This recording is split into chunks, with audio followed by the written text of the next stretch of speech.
Alrighty, just about there. Time ran quickly this morning. Good morning. I am ya. Fastest 10 minutes ever, I feel like. I don't feel like that was 10 minutes. They flew by at least, that's for sure. I thought I had more time. Good morning. Or maybe it's not quite as much morning today compared to usual. It's like we have like a saying for it in Danish, but I'm not sure there's one for other countries. Like that time span between morning and lunch. That you wouldn't call it brunch when you're not when it's not because you're going out to eat per se. So I was here for some reason. Let's see if we can get on a flight path. Back to trying those harpies. Payback.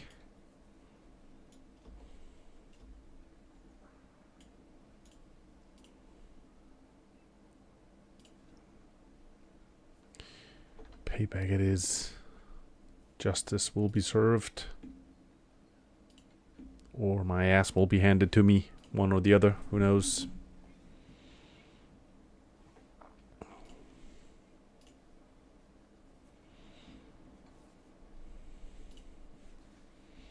Happy Friday. Me, Biv, and Timo are just queuing for AB. Ah, okay. Fair enough. Cool. Good luck with that.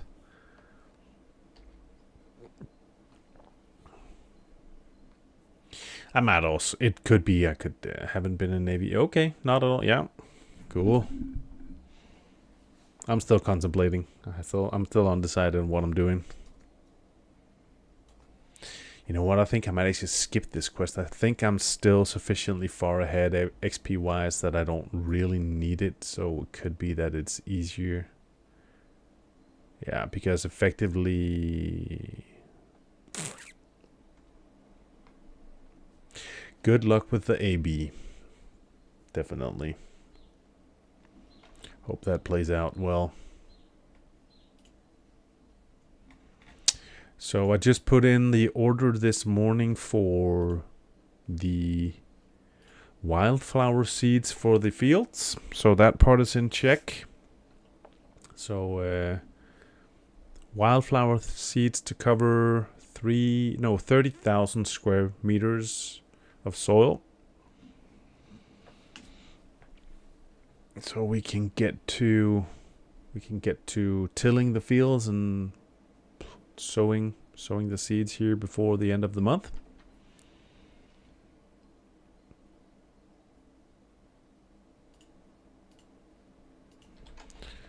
So that's kind of interesting.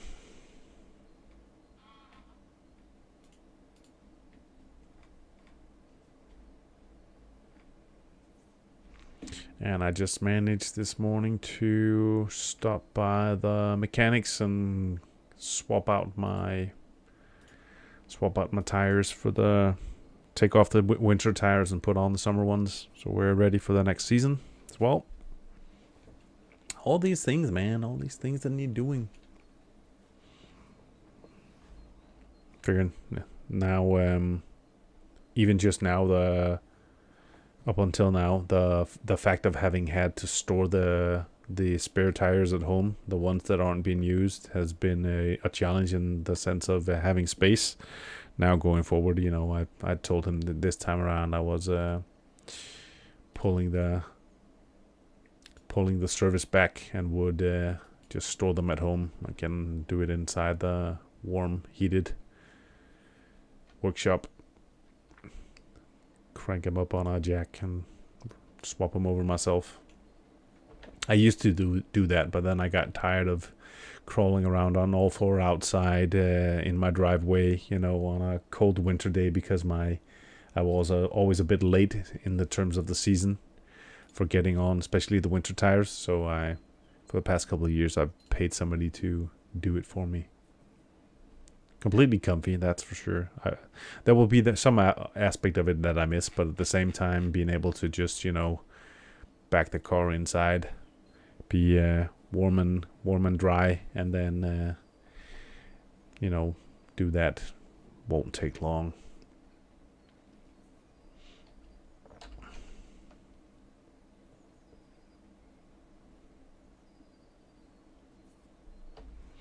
So yeah, hope everybody's doing well.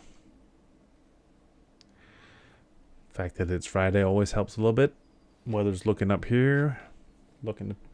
They say it's gonna be warm today, but it's gonna actually not be cold per se, but colder for the next for the remainder of the weekend. So, but sunny still. That'll be sufficient.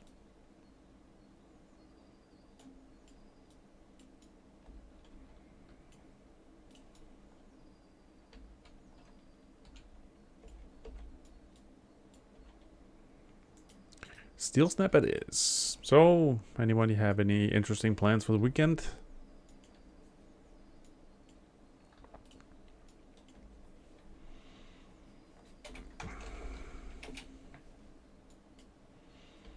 Oh yeah, should remember to enjoy my coffee while it's here and still hot.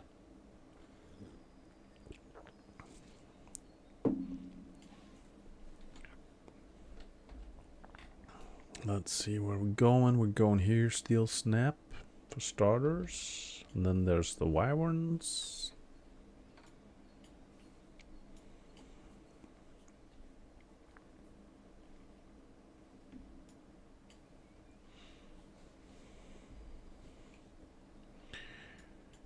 Down. Yep.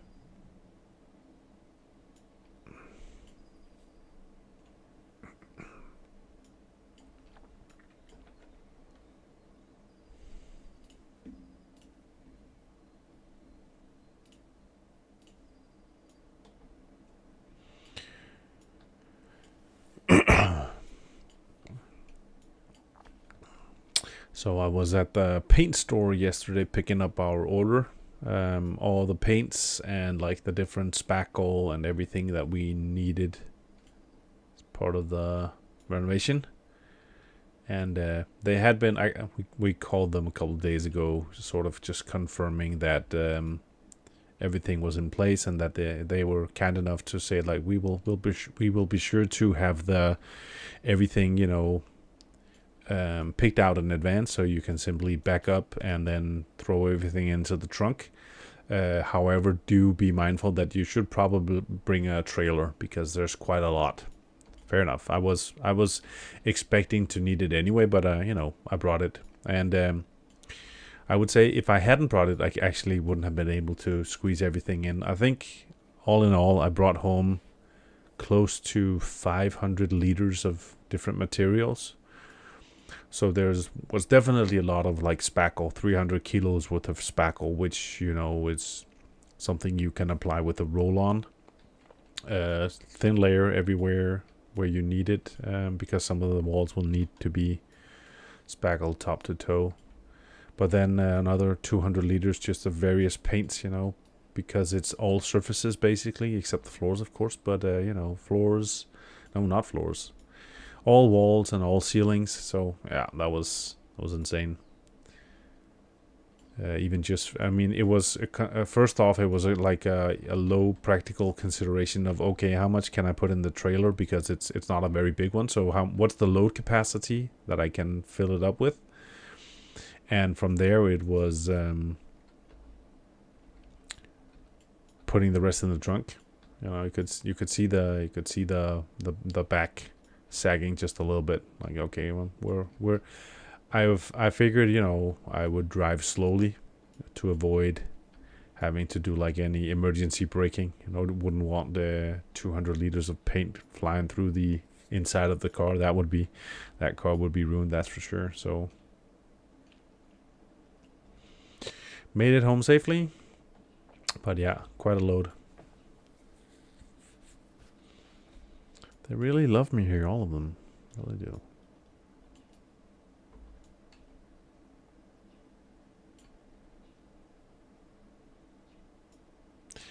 Ouch. Ouch. Okay, I did not expect him. I thought he would actually abandon. Not paying enough attention. The walk of shame. Yet again. We've gotten good at that here. Definitely. 1,000 needles. I have to conclude that my attention span while trying to engage a little bit with you guys and play is insufficient. Can confirm I still cannot multitask. I couldn't do it yesterday. I still can't do it today. Maybe tomorrow.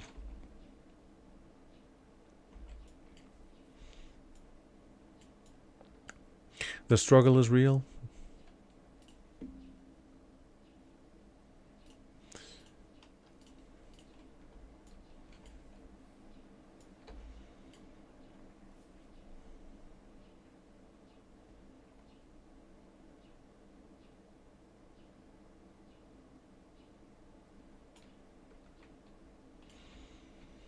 Anywho,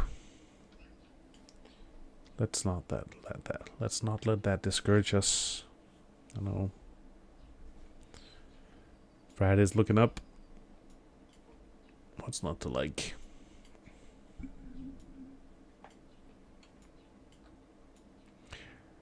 So is it? Can we see that the is it obvious that Rathi is out now? Can you see a big swap in terms of everybody having moved to doing a Rathi instead of Alterac Valley? Or I mean, I imagine that the let's say the actual honor grind in itself might be still more effective to do an Alterac because it's better honor, but maybe there's people actually looking to do the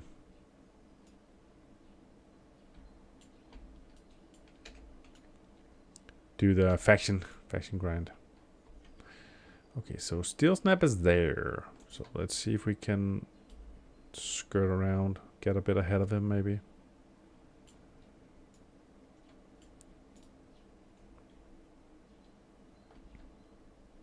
We're deep in hostile territory, and we've basically been getting our asses kicked continuously. The struggle is real.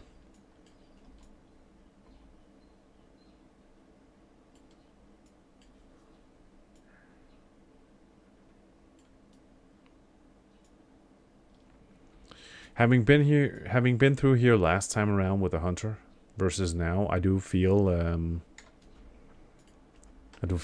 much more squishy, for sure. Much less, tanky. And I'm not sure I've completely cracked the code for how to best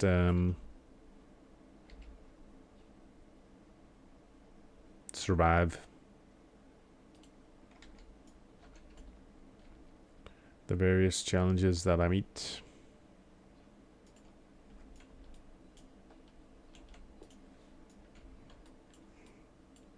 Let's see if we can do this.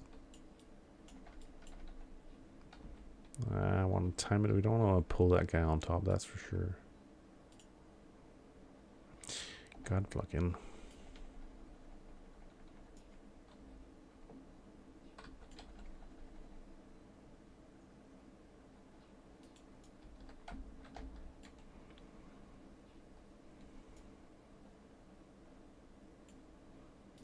What happened to the...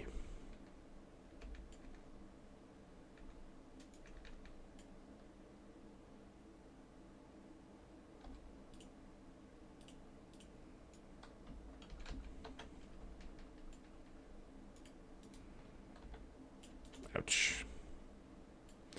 I've been sticking with AB at the moment. Don't have a real PvP spec per se, and AB would only be better on per hour if you have consistently winning pre-made group and only on the AB weekend. Okay, fair enough. Yeah, I can imagine that pound for pound, it's probably it's still AB is still more effective. I also, I read that they talked about that with more and more people, of course, having epic mounts, the overall speed with which an AB is decided has also gone down slightly just because people reach the target faster. So fair enough. AV has been blasting through at 7 minutes again. Okay, that's impressive. Yeah, I could say last time. Well, looking back, 3-4 weeks when I was still doing it, an optimal game was about 10 minutes. So if you've shaved off around 30%, that's impressive feat, at least at this point in time. So cool. I guess you can say that the positive is that regardless of whether you're doing AB or AV, the fact that the new release of higher ranks has just come out means that there's going to be a lot of activity for the next while, because there's going to be more people who are then now looking to pursue even further. So there's not going to be a lack of battlegrounds popping off.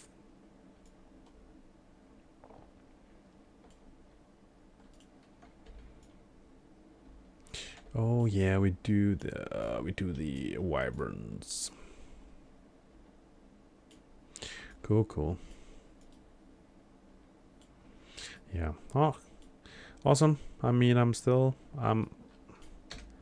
was pretty quick queues at midnight last night. Oh yeah, okay. I can imagine. That's a thing for people who don't need to maintain an normal schedule, I feel.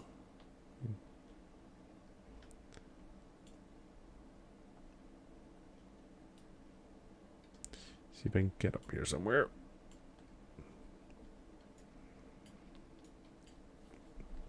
All the midnight owls up and about.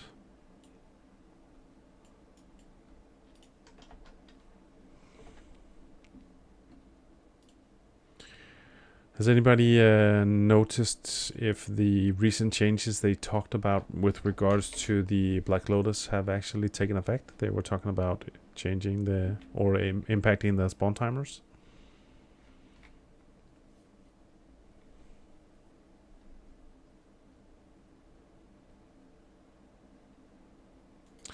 More accessible. Blizzard to make Black Lotus more accessible. We're working on a solution that should make Black Lotus more accessible soon on that Anniversary Realms. Okay, it's not out yet. The joy of working in hospitality, yeah. I mean, you're hope to find out when the Warlock is higher. Is currently 223 here. Okay. Yeah. I can. I mean, again, you're. I don't know what time you close down, but I imagine that especially as the evening progresses on an average workday, it might not be that the amount of customers really needing more to drink is insanely high. On the other hand, being British, I think you're one of the only cultures that beats Denmark in terms of consistency on an let's consume as much as possible mentality.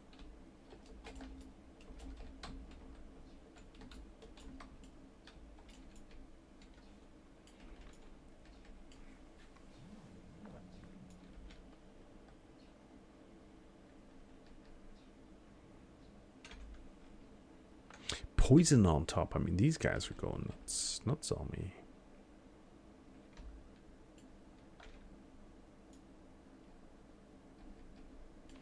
We are real ale bar, so fairly sensible most of the time. Okay, that's nice.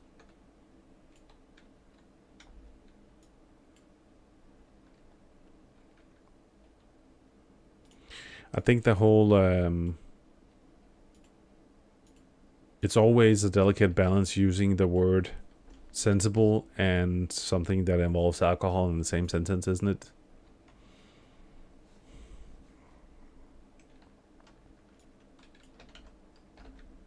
I mean, it's bordering on one of those things where maybe it is just something we pretend.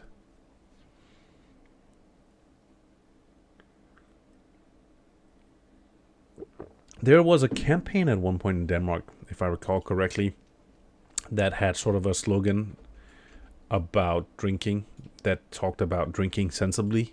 Like the person who made it obviously hasn't known anything about Danish culture ever, because then you would know that those two don't go well together. I mean, I think aside from the UK, are we maybe the second most consumptuous population in the world after UK.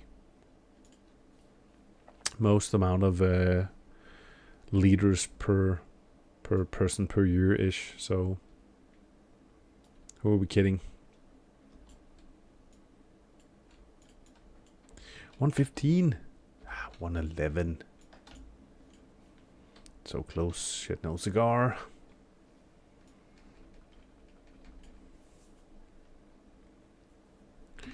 These guys like their poison. Pick your poison. This is not the kind of what I wanted, but I guess the positive is it's dispellable.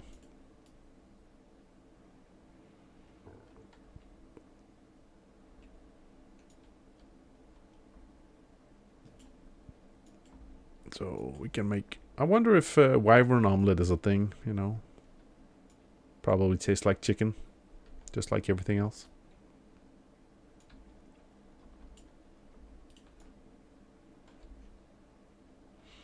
The UK has plenty of drink responsibly campaigns. Yeah, I guess, you know, it becomes a thing to, you know, figure out if they ever actually work.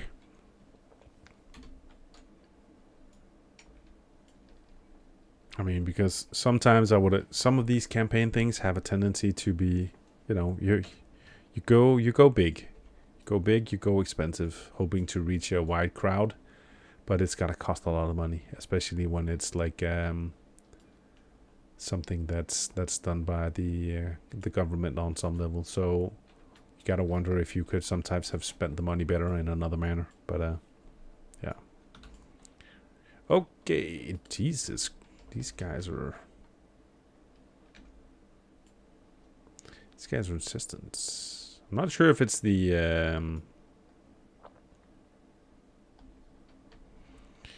what the devil? I feel like this is tough cookie. Nope, I didn't even manage. Wow. Okay, 3 on 1. Feel like the odds are against me. We're off to a rough start. I can't even call it morning anymore, but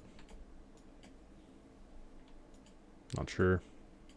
Maybe it's the ale. Lack of coffee, I don't know.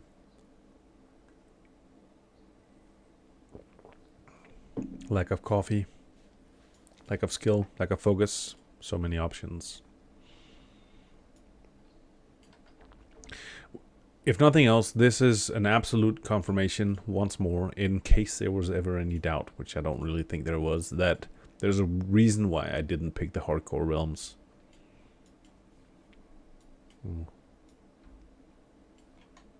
Could have been that one guy who basically made a new character and then ecstatic runs out, trips across his own feet, falls on a, you know, an NPC with a knife out and dies. You know, it's not even a functionality within the game, and yet it happened, right? Congratulations, you lived for 10 seconds and you died in a way we did not even foresee a possibility. Yet you managed somehow. Please try again. What was that one? There was that one movie a long time ago with Tom Cruise where he was like a soldier who keeps dying and respawning. You're just too used to how OP hunters are. So yeah, there's definitely a thing in that regard from, you know, just being used to sending in your pet and then just standing at range. You know, you're out of danger. And you can, you already have quite a bit of distance. So if you end up running away, you're already halfway there. All of a sudden here, you're all up in everything. Things face. Could very well be the case that there's part of it in that sense as well.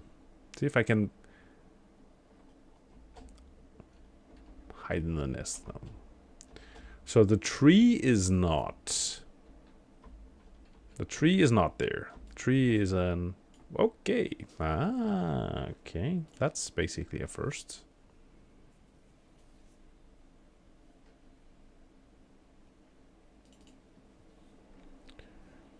We hacked it. We hacked the game. We found the matrix.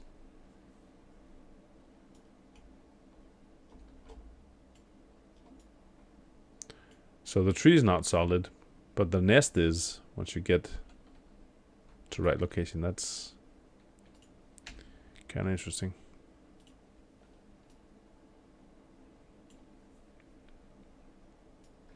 The advantage of leveling a warrior first until you get 40, you can easily die to any pull more than one. Okay, yeah.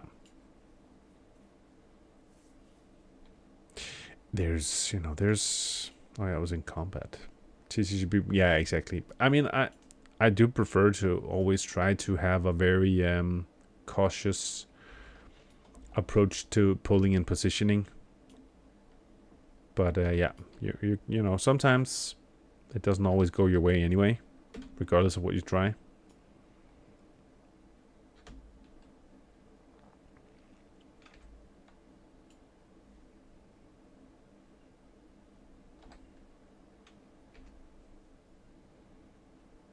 Dear God.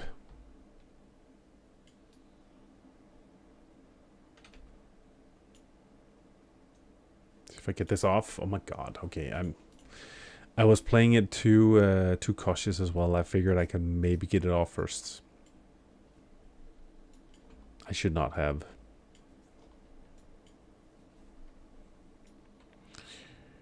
Where there's a will, there's a way, and if there's no will, then there's always just, you know, put your head in the track and just keep grinding anyway. Stupidity can get you far.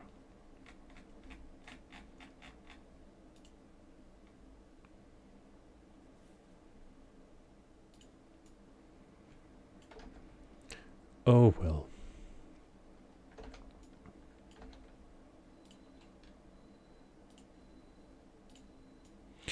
Maybe we'll have to investigate whether there will be some sort of interaction between coffee consumption and performance, in which there's a peak performance. It'll be tragic if it turns out we're already there, but let's see.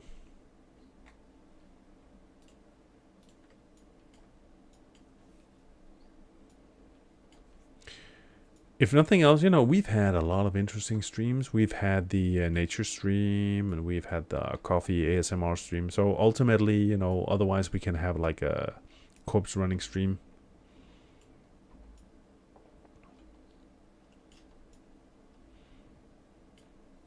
Take in the sights without engaging with anything.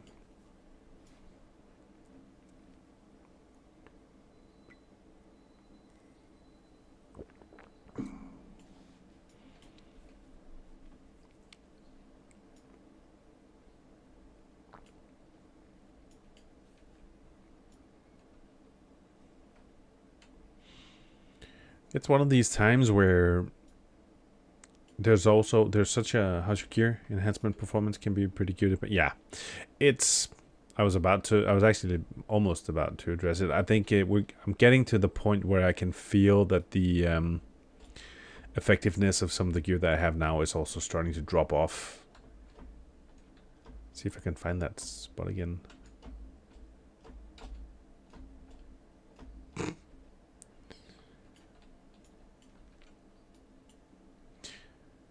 I think I'm gonna hearth out and then repair, and then I'll come back and try again. It's not gonna improve with bad gear, with gear that's broken. That's for sure.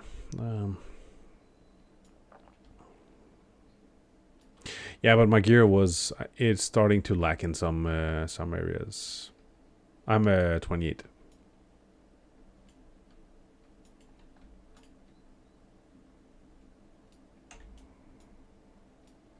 So you can say it's also a case of the mobs are level 30, and with gear being slightly behind, you're not increasing your chances. But at the same time, you know, we do need to push ourselves a little, right? It's better to have tried and failed than not to have tried at all.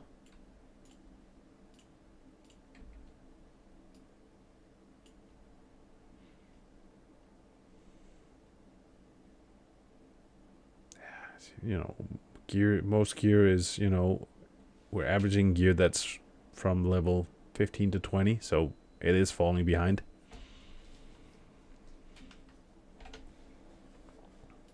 We could have used a one-hander and a shield, but right now I haven't come across anything that has been better than the staff still.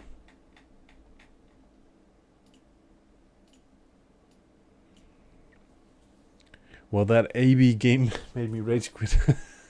Okay, that sucks compared to what was it? You know, not trying to knock on you, but was that the first game? Game 1.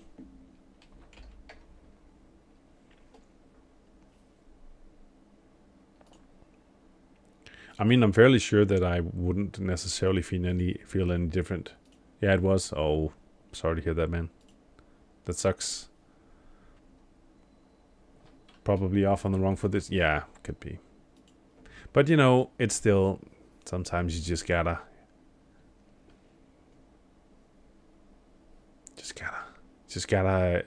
Sometimes it's better to admit defeat, you know, temporarily, than it is to keep trying. You know, some days it's just not there. You just don't fire on all cylinders. And I think it's better to be able to face that, you know, to simply admit that than to keep struggling. It's not always something you can do, you know, basically being an adult. I figure that sometimes we can have that sensation every day, you know, going to work. Like, I wish I didn't have to today. You can't necessarily play that same rationale every day where you should be working, but some other aspects sometimes you can at least.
Okay, we are back. We're back.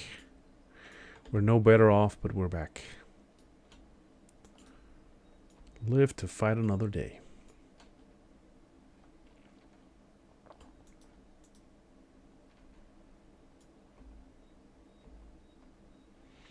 Need a level, then go RFK and try get corpse marker. Two-handed axe will make a big difference. Yeah.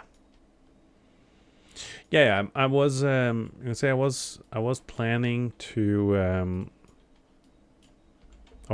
do some more dungeons soon as well. There's the gap from, you know, I did well in Cameron's, I did Shadowfang Keep, but nobody's been looking to do BFD basically. Stockade doesn't really make sense having to go all the way into Stormwind. Nomer is just, you know, that's a struggle. It can be so group dependent whether it goes smoothly or not. So I've been waiting to hit like 29-ish to do RFK, and then I was aiming to do a significant amount of Scarlet Monasteries as well. I've got a set of gear that should enable me to heal acceptably.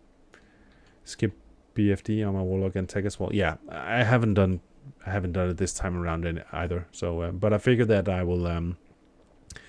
would look to do a lot of dungeons for the next up towards level 40, just for the hell of it. Also because on the Hunter I basically skipped all dungeons and just soloed because it was more accessible.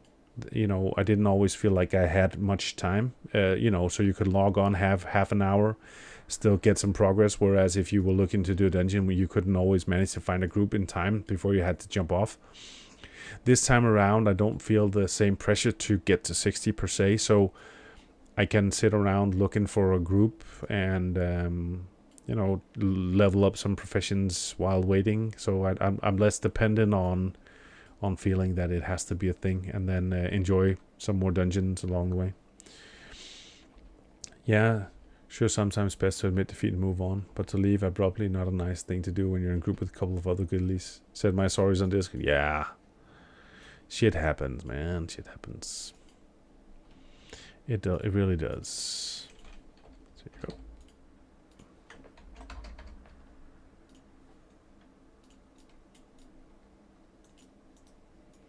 It really does.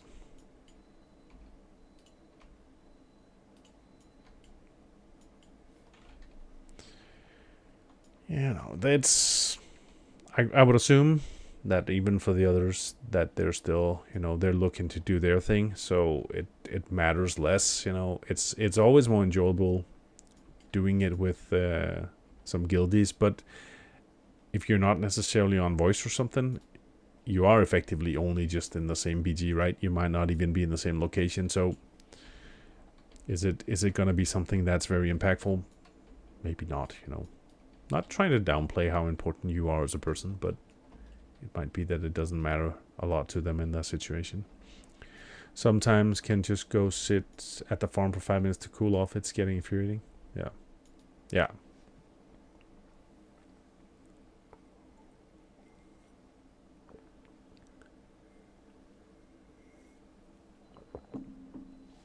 Okay, where was that? Over here, ramp. Yeah.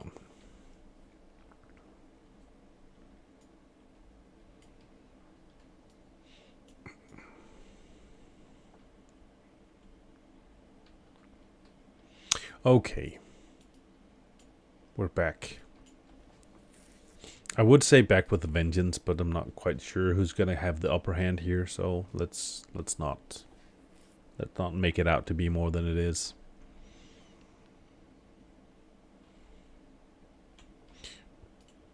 But I'm very good. I should actually probably be burning some of these, just because at some point on very soon they'll probably be redundant anyway, because I should be able to make some new ones. So we're loading up. Bring out the big guns. Well, it got to the point that you're dying every minute or less and rezzing back at the start farm being contested. I'm taking. Think somewhere pushing GM. Yeah. That's honestly, that is one of the main reasons that has most often discouraged me from doing PvP ever in general, is that I have again, I'll be the first to admit my skill level within the game has never been top tier anyway, but I sometimes spending more time being dead than alive is just it really just sucks any joy of the game right out of you. This is one thing, PvE, because it matters less. It just goes to show that I'm less skillful than a series of zeros and ones, but still. Whereas in PvE or PvP, that you're facing other human players that are just better than you, but spending all your time dead is just like disheartening. You're like, okay, my life is not the amount of life left in me is not enough to make up for the time spent just being corpse running. I'm not a PvEer. PvPer supposedly playing a good PvE. Yeah. I think I have to again conclude that the skill of the class can only do so much when the skill of the player is the shortcoming. So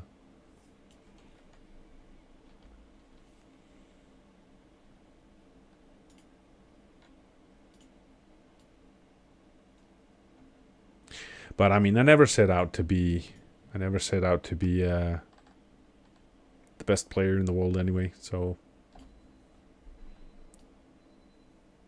you can say again, I did play to be entertained, mostly my own entertainment, and so as long as I'm entertained, the purpose and the why is less relevant. Never been amazing at PvP. Can get by at a passable level, I think, but always prepared PvE. Yeah. I think there's a lot to it. Many different layers of complexity. When I feel playing again, guess I'll just go chill with Drake. Yeah. I think that the thing about PvE, in my opinion, is regardless of where you start out, if you keep at it, if you keep coming back and trying again, even just in a raid scenario, you will improve because it's a scripted fight and you can learn it. Practice makes perfect, and anybody can learn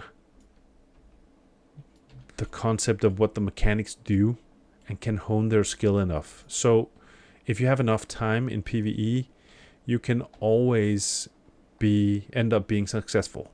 Whereas in PvP, you're still facing that human opposition on the other side who doesn't always do something you expect, unless you're really skilled and know how all other classes work. You can also get super good at knowing how to counter the various classes. It's such a huge level of skill in another mana you need to acquire to be able to effectively, let's say, know and counter them. Yeah. Practice needed for mostly everything. Yeah, keep it or lose it. Yeah. But I think for me, it's always been the skill curve for PvE versus PvP has been so significantly different that it's never caught on. The concept of learning how to counter all the other classes and everything. I think if I would have an easier time just rolling my face across the keyboard repeatedly, and then if I happen to get good at PvP through that means, then then I know what to do. It's gonna give me a headache, but I will maybe manage.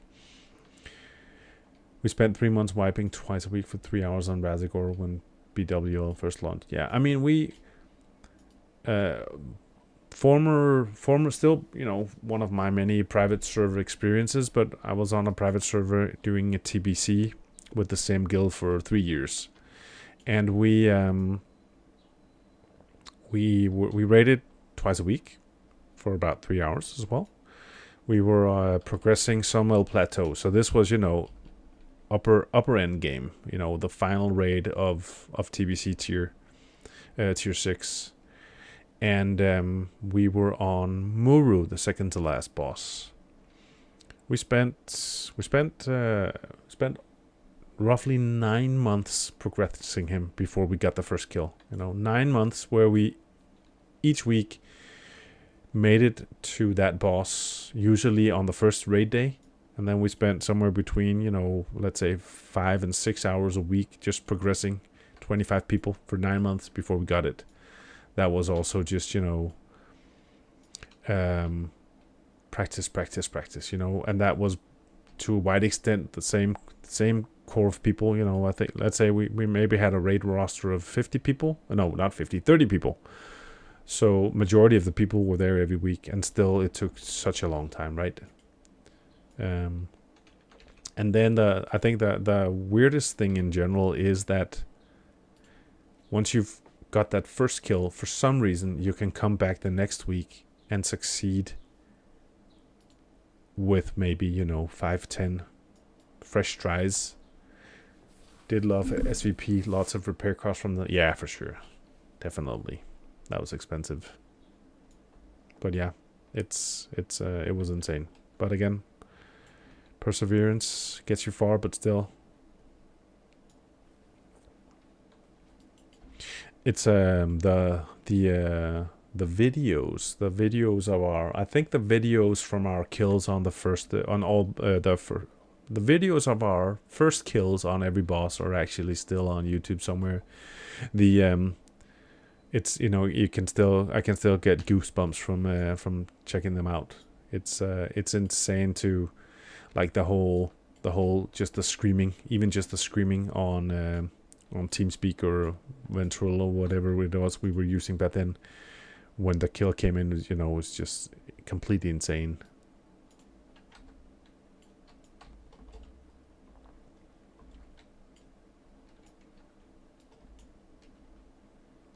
Would you stand still somewhere?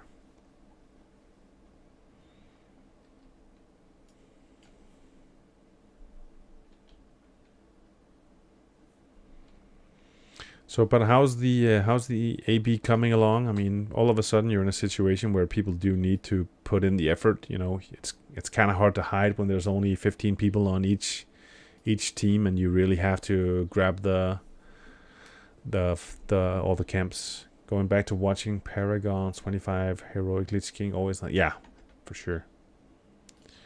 That will be us someday as well. I hope so. I hope we get to Wrath. I really hope we get to Wrath content. I would love that.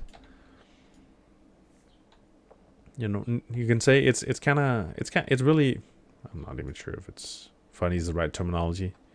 I've never before felt any interest at all in continuing my expansion journey past Wrath.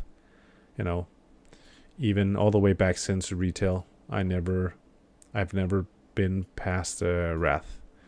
But I've actually already identified the fact that if it should be the case that that this server actually continues past Wrath, let's see, that's a long time off, but with any inkling of the same grouping of people still being around at that point in time, 3-4 years ahead of us from now, I could actually see that I might want to stick around for it because it's such enjoyable with you guys. So that could be incentive enough for me. But let's see, let's not get ahead of ourselves. So many expansions between now and then, so let's see if we can do this. Just the two of us, you and me. Depends on who you're playing with, really. Yeah, I only dropped off at Kata because the kill I was in kind of dissolved. Probably would have stuck around. Yeah, exactly. I mean, for me, still, 50% at least of the reason for logging in has to do with the people you surround yourself with. It's, you can even find yourself in a situation where you log in and you're not really feeling like yourself, but then the let's say the atmospherical pickup mentally, just can do so much for you, right? They even like bordering on a release of dopamine just from being around good people can contribute so much to your mental state. So yeah, I mean, I foresee only good things ahead of us for so many years to come, with the path we're on right now.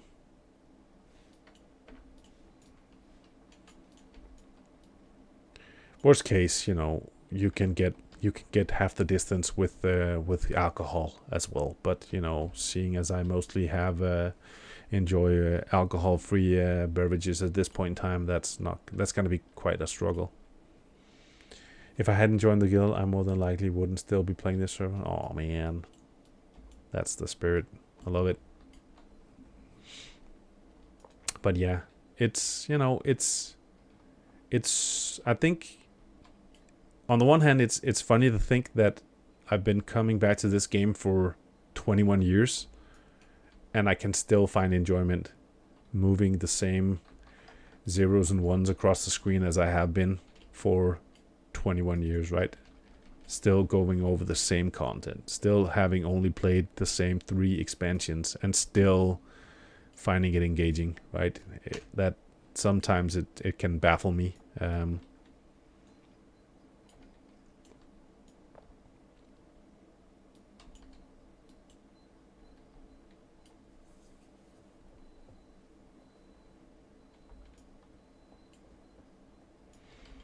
Yeah, but yeah, it's the guild. Guild I was in can dissolved as well, but it was mid ICC. Ended up changing guilds, faction change, finished ICC, and another finished guild. Oh, cool.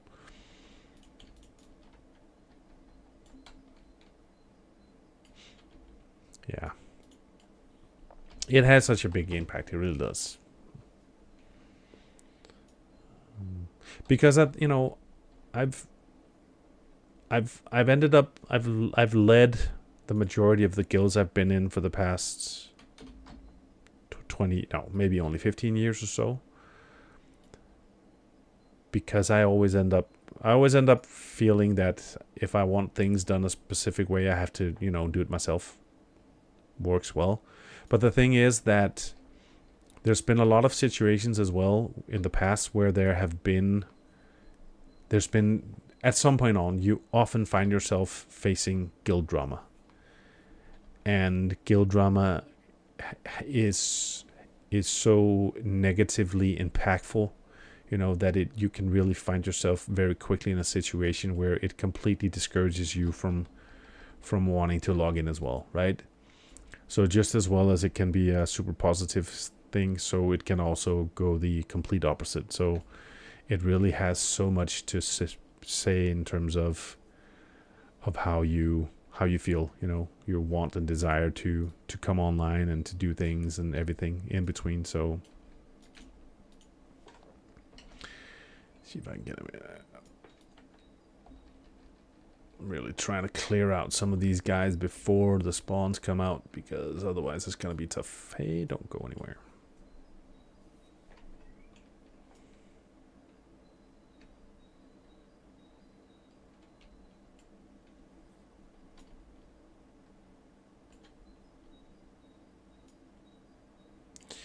Do something.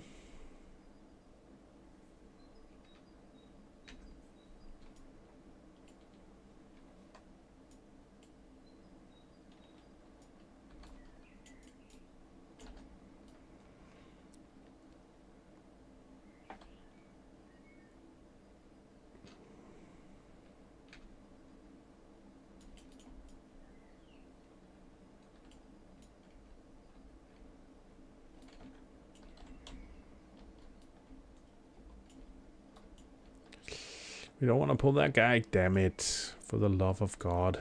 What is this crap?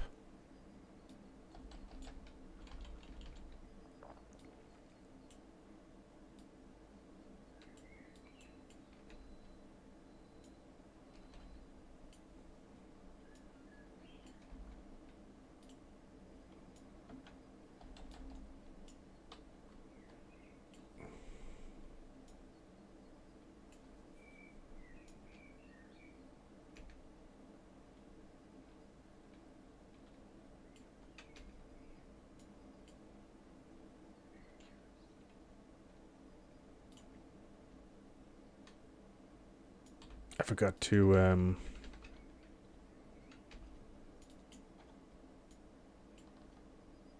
ouch.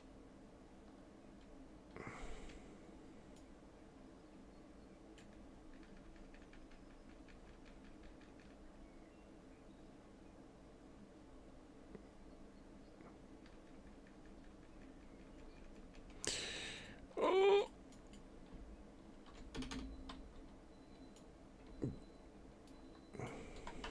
See if I can manage to drink up a little.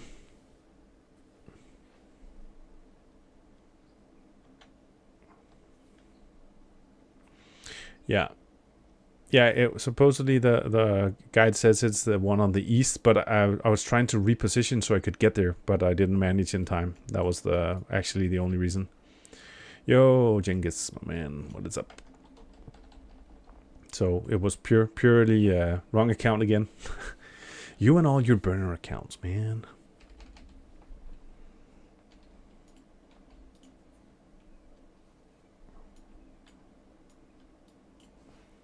I was trying to see if I could move around towards the exit and settle for only aggroing the one, but yeah, I didn't get there in time.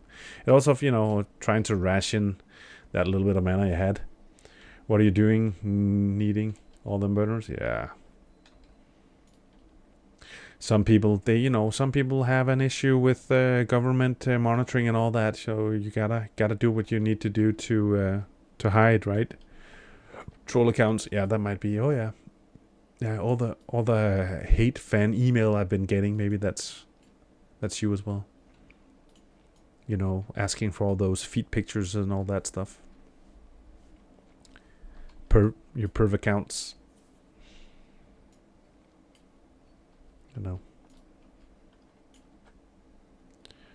You end up being the one who signs me up to all the different newsletters. So like the Latter-day Saints Church and all that.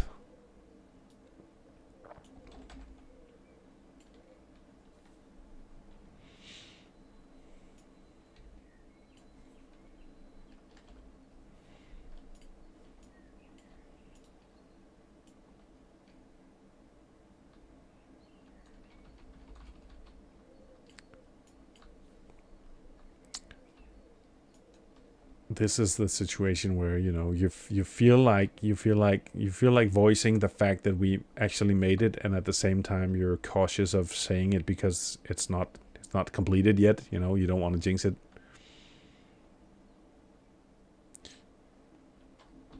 Should we be excited about the fact that it's a 0% upgrade? Okay, we made it. I had my doubts at some point, but we made it. Success.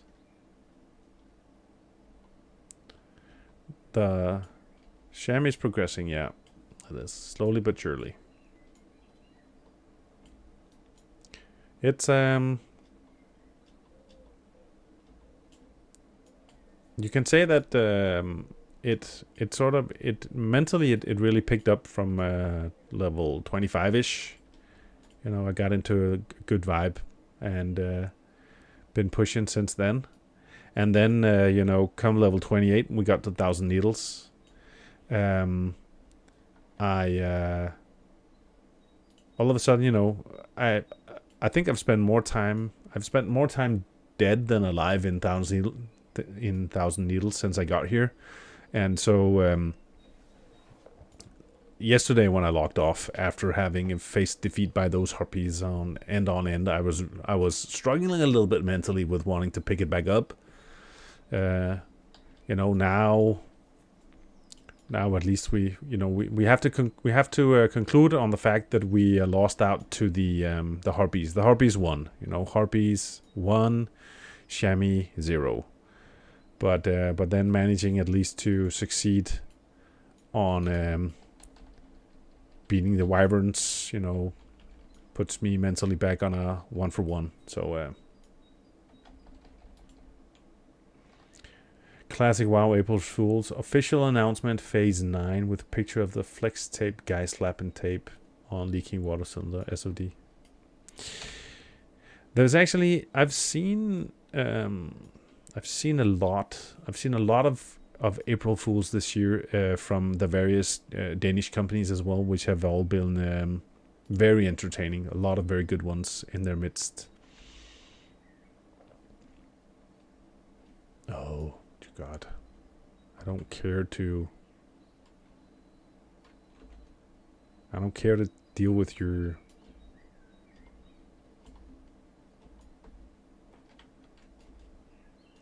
What are you doing, you idiot? Desert Wing.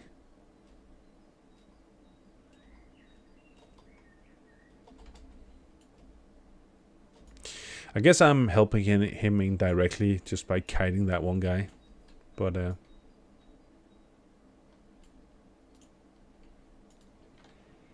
All right.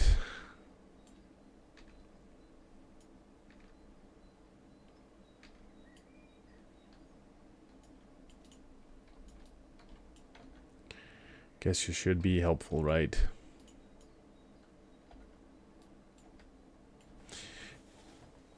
One local newspaper here made an article on April 1st that they'll get water buffaloes to clean up overgrown lakes. People thought it was an April Fool's. Had to release an article on April 2nd to say it wasn't. Yeah, again, you really should be paying attention to not releasing things on April 1st, right?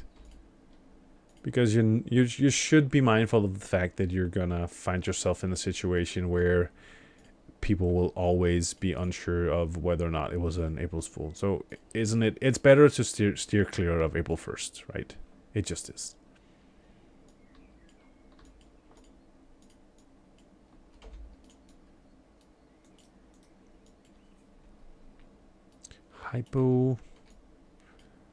Hypercapacitor.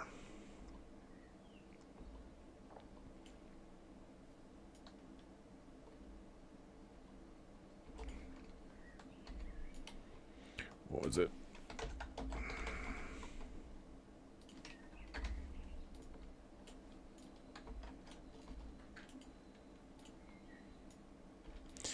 These 5 minute buff timer on this weapon damage is just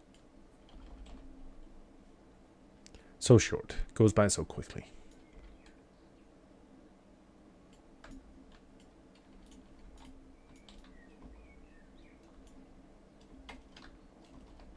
I think the only thing I'm absolutely certain of that is completely on point in terms of gameplay is the frequency of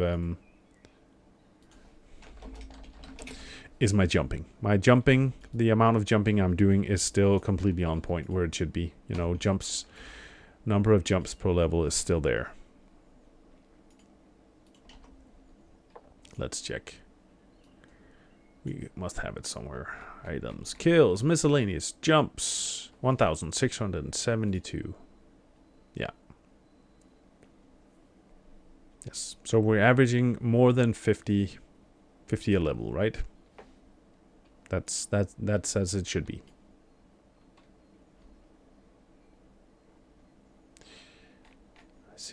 I see the big guns are here. /flex. There was a kind soul who offered his help. Logan is on his way. I mean, you know, who would not want the Wolverine to help you out in a tight spot, that's for sure.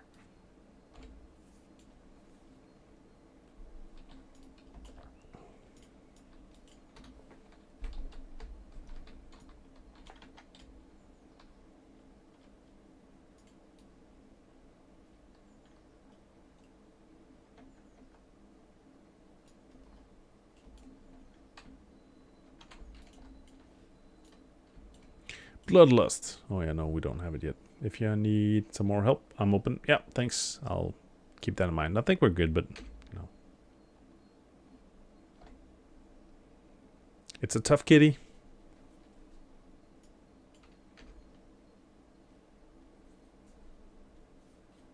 But having a pure tank even is big impact.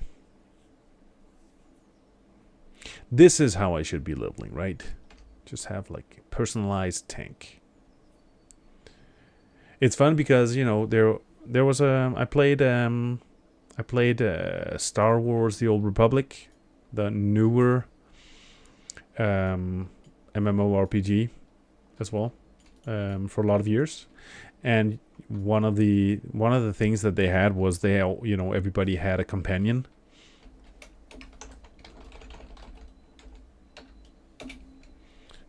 Was just about to forget to say thank you.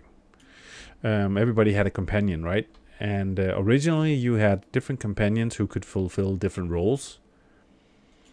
So one companion you got early would typically be something that would support your primary spec. So you got a tank or whatever.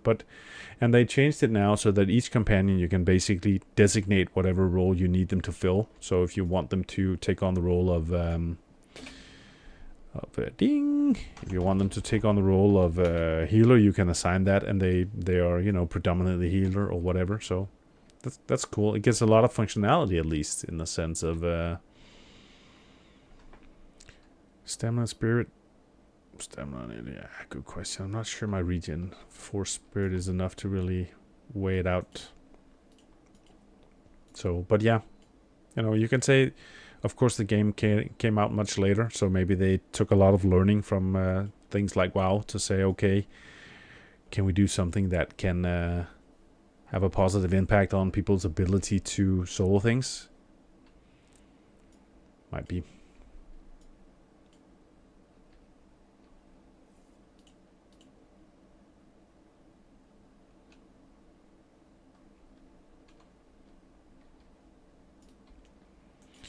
Anywho, so 29. Okay, so effectively now maybe we are actually in a position where RFK opens up. Yeah, it does.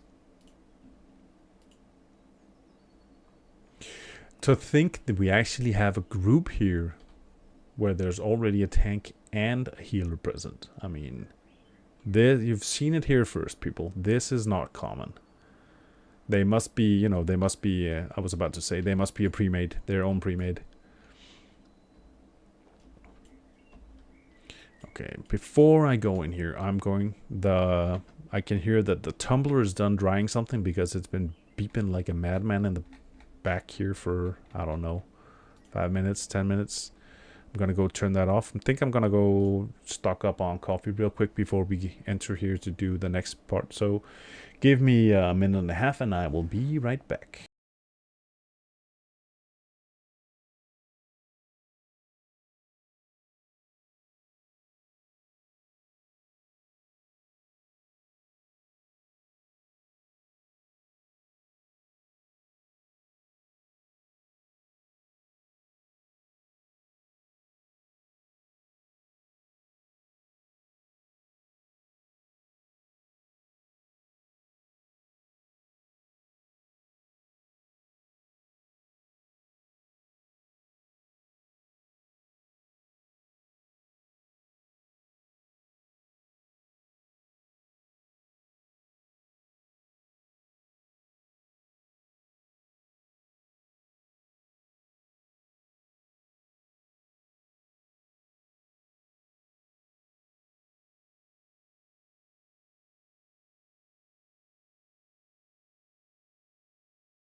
Here we go. We made it.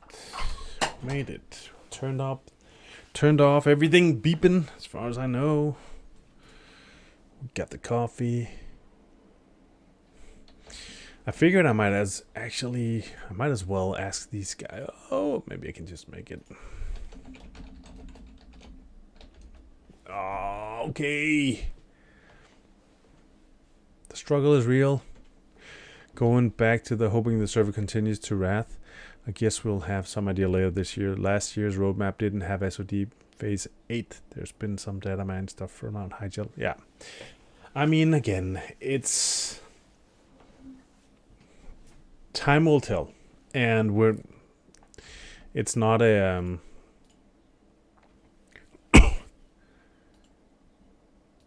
there's so much to do for now, you know, that I don't, it's not a big deal as such, you know. If it comes out, it comes out. If it doesn't, you know, we know TBC is coming, that's for sure. And so it might also be, of course, that it has something to say as to what's the number of people playing as we get further down the line. Could be a thing. But otherwise, I mean, we get TBC. Worst case, I see several possibilities. One is that it starts fresh, vanilla again.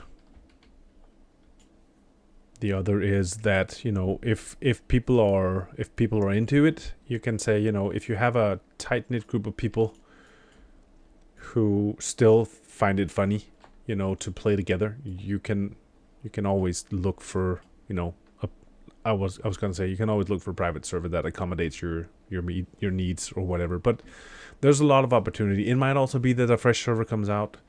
So depending on time, want, need, all that, you know, I'm sure you can find a solution. That's not a thing. So yeah. Like if we get SOD phase 9, I think it means they're still cooking and testing. Yeah. I've not done SOD ever. I've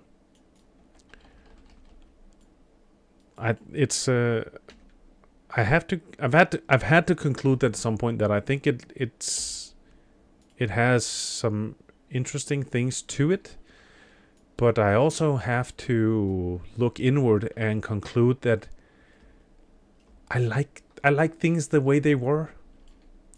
The whole concept of something that's different. I'm not super big on it. I'm not super good at it. You know, I know this game. This is what I know. I know where things are. I know what they do. And then you know, Blizzard trying to change things up for the greater good of the population. To think that I actually can complain about it, but no, it's not a complaint. I just have had to conclude that it's not really my thing. I'm not good at it. It might be we don't get Wrath. Fresh stops at TBC and Classic stops at Mob. Sob stops. Some of them get Classic Plus. Yeah. Or we get Wrath. Classic gets WOD. Yeah. Good question, you know. But I'm not against the opportunity for something new. You can say Classic Plus would be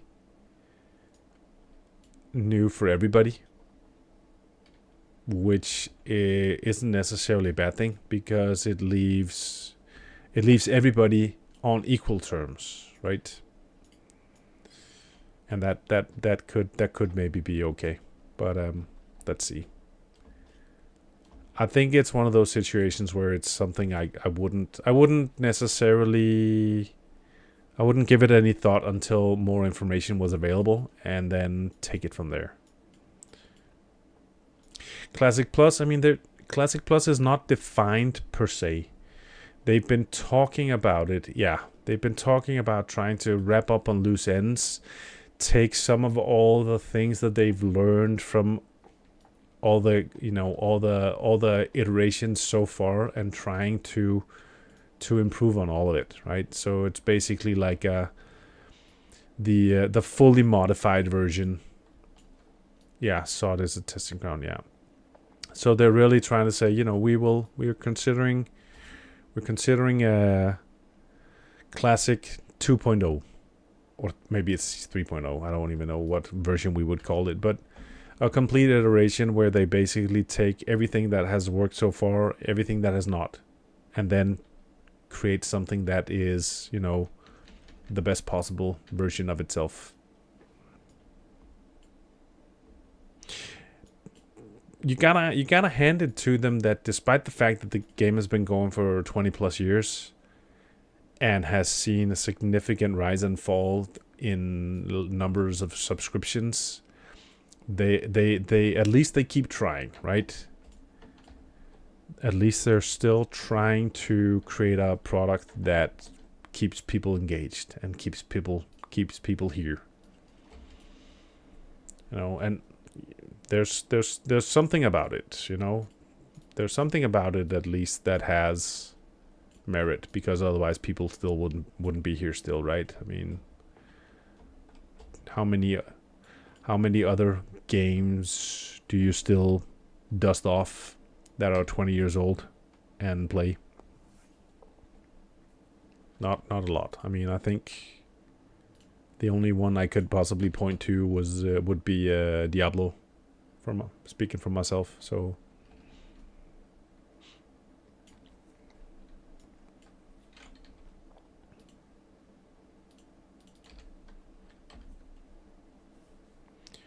Richard Burns Rally, I do not even know that one.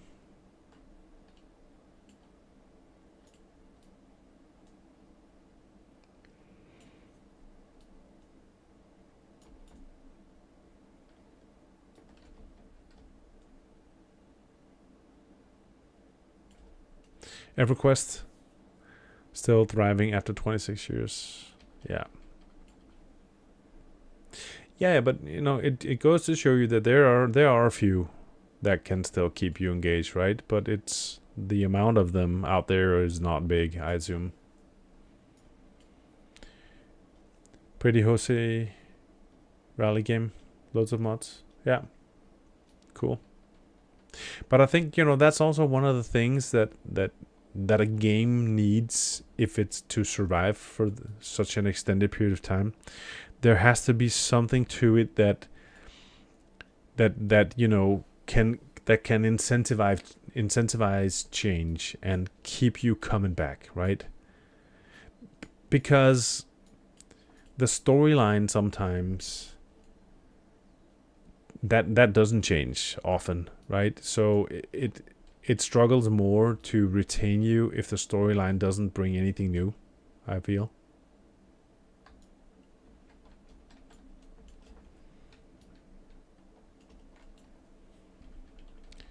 Funny thing is, even if I used it, yeah.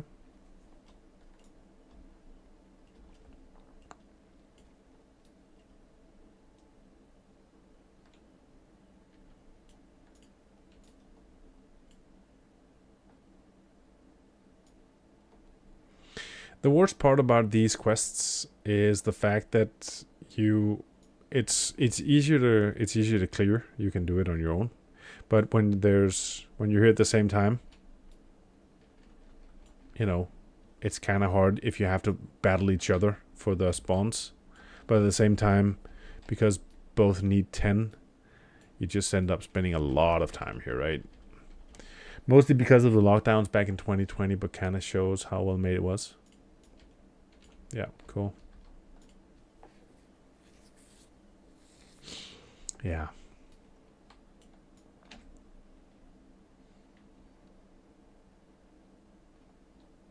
But there's what am I trying to get at? I'm trying to say that there aren't that many games that have, you know, a big replay value. So being one of those still requires a lot, you know, from you have to feel that there's something to the game that can continue to interest you, right? Another game I'd mentioned is Freelancer. There's still some modding going on. Yeah.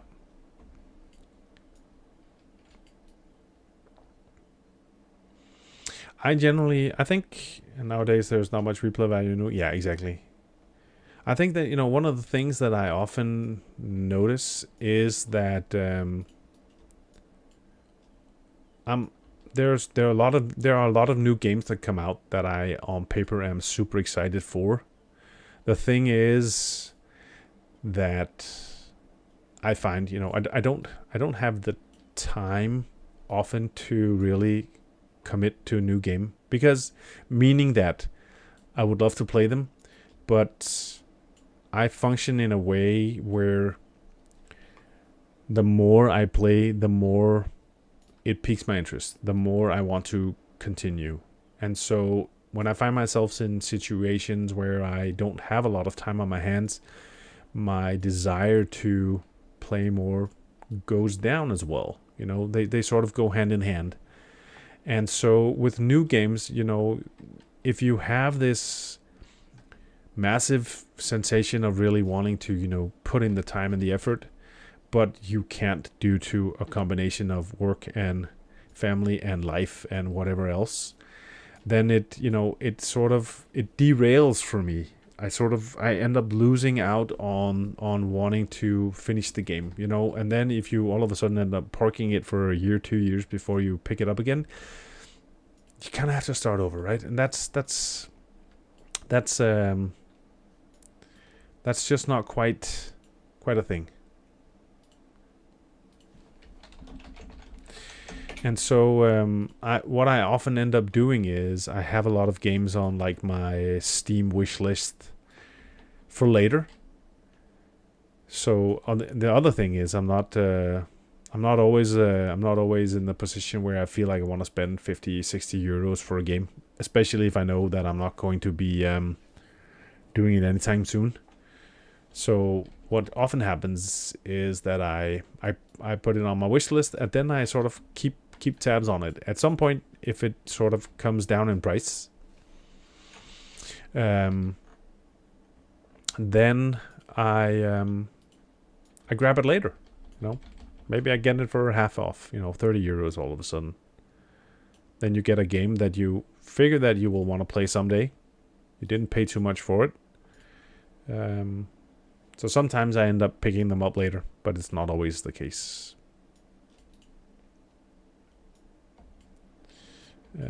See here. Is he missing any more? He's probably missing one more.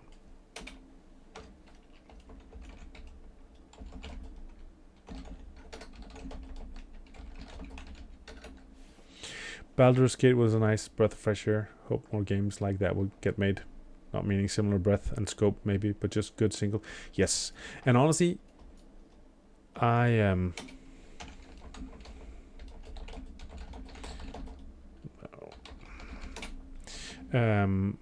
Baldur's Gate is still on my wish list. I know I need to play it at some point. Why did he die? I know I want to play at some point. I haven't even gotten around to it, even though I'm such a big RP, D&D fan. So that's coming at some point. There's also I've did playing, being the fact that in the same boat, need to play it. Yeah. What was I getting at?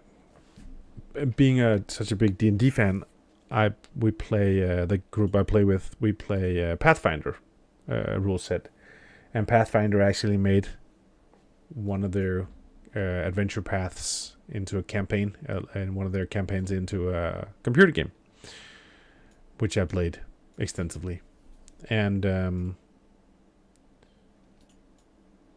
that's also they released a new game later on that I also ended up buying, which I need to do at some point. So there's tons of things, and I figured that there will be a lot of things that I won't even manage to do. Roughly 2016 to end of 2024, early 2025, I didn't really play games. Yeah. So there's a tons of games, both that I would want to play. You blush if you see my stream library. Tons of games I would love to play that I haven't managed to do yet. And then there's a lot more on my wish list that I haven't gotten around to either. So, and I'm not, honestly, who knows if I'll ever get around to all of them. But sometimes there's also been various, gaming companies who've provided awesome games, or where you have maybe played. Let's say there was Company of Heroes. I played 1 and 2, really enjoyed them.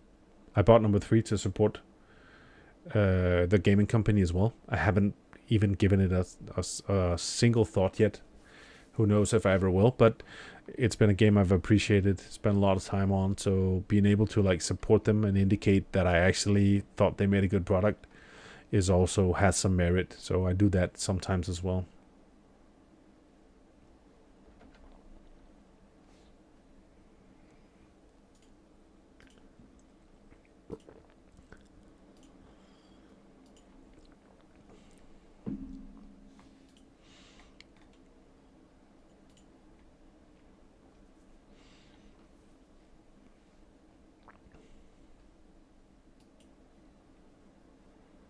Alrighty, so let's see here. So I'm gonna have to try to reload this first, see if it works. The group finder UI has a tendency to bug out, I feel. Oh, let's see here. Okay, so at least now it's working. I could stand around here waiting for 3 minutes for my Hearthstone to pop off so I can continue on with the guide. Might as well do that while we wait. Let's see if there's... What is there actually in RFK? Anything of note? Scepter. Death Speaker's Scepter. Mantle. Robes. Corpse Mega. Yeah. Yeah. Significant upgrade at this point in time, right? Nearly 9 DPS more. Good slow weapon would be good.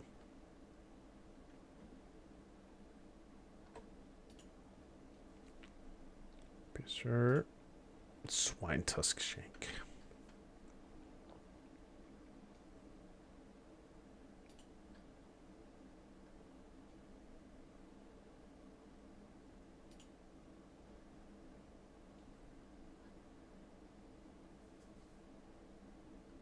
I think the only games I played a few times in that timeline I mentioned were a little bit of Civilization. Yeah. Too much time to... Yeah. Spin tires, mud running, kinda fun. Turns your brain off. Drive big trucks through mud. Yeah. City skylines. Other times, yeah.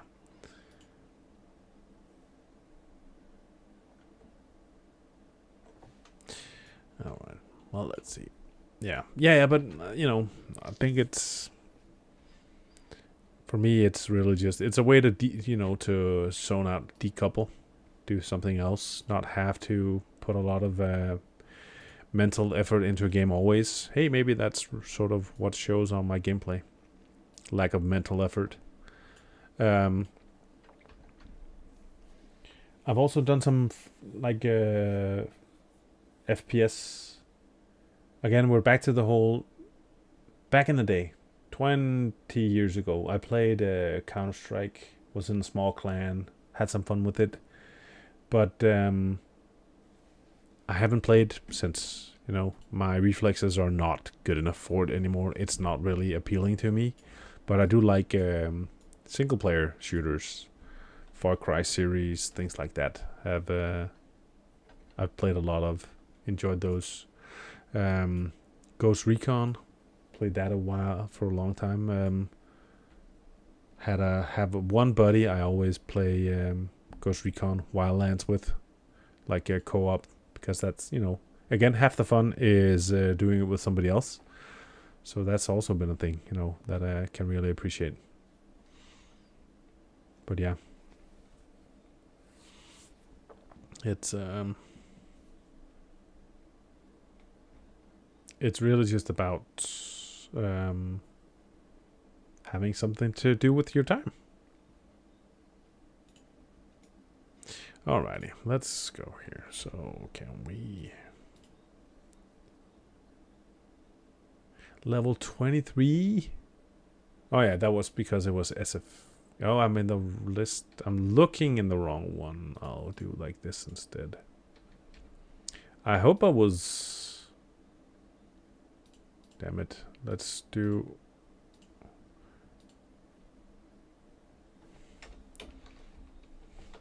I'm completely messing up here.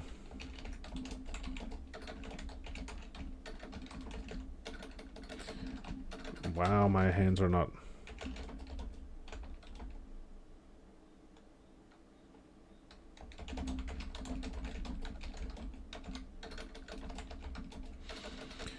Fingers are not where they should be today.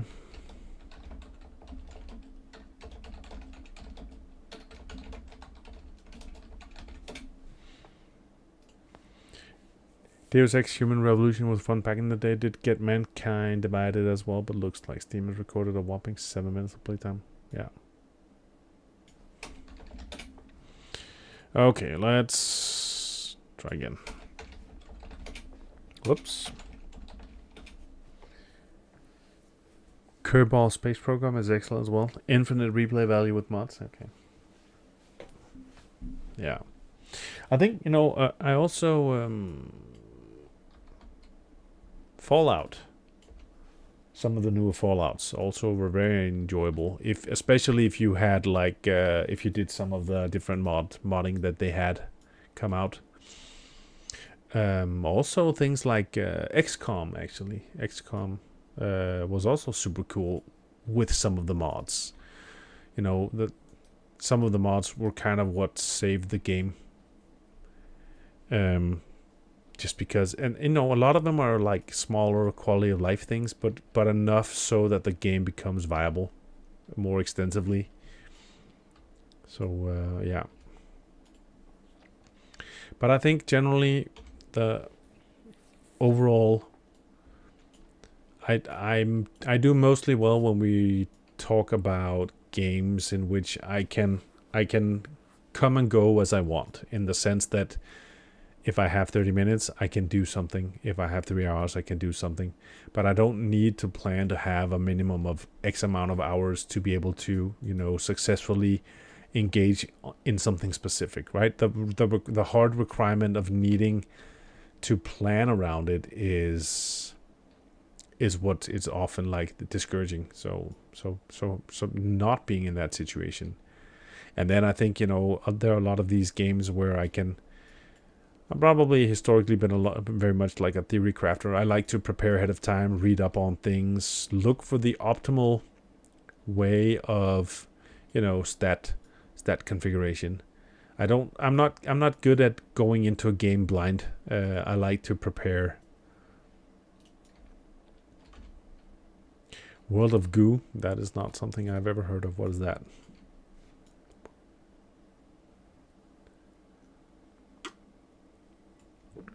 I forgot to re-queue for the... Let's see if we can... Better pick the right one this time. There we go. Guinea pig.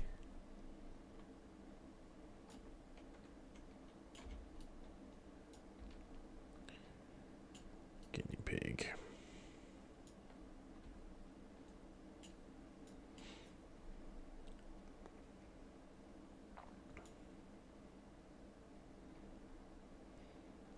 So let's see if we can find some people.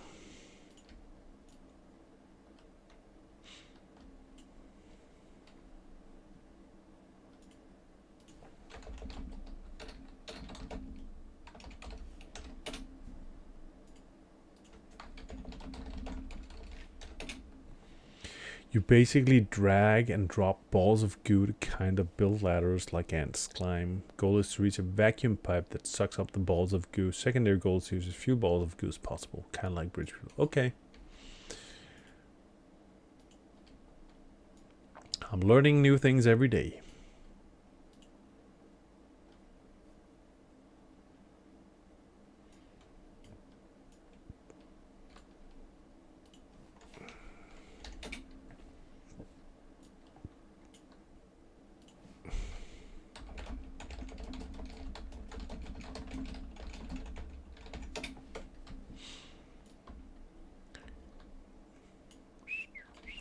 Let's see here what we have in store. Flame Shock, good. Rank 3. Stone Quantum, yeah, fair enough.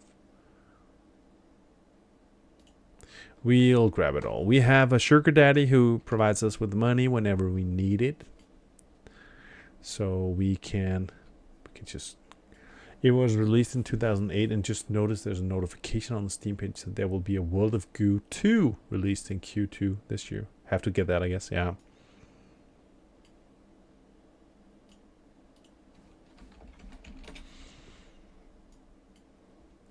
Cool.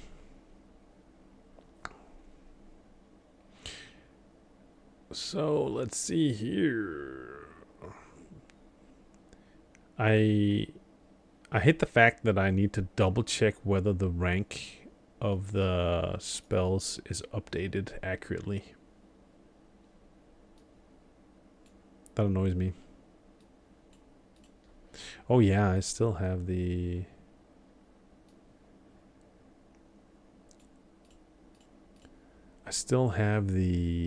to turn in the want another item. Yeah, pop it on me. Let me hear what you have, because I've been annoyed. I've recognized the fact that I knew that there must be something out there, but I haven't been looking to pursue it yet. Gear Quipper will uprank your bars. Okay, wonderful. Thank you. I'm gonna queue it up immediately. At least it'll be there when I log on next then. Gear Quipper.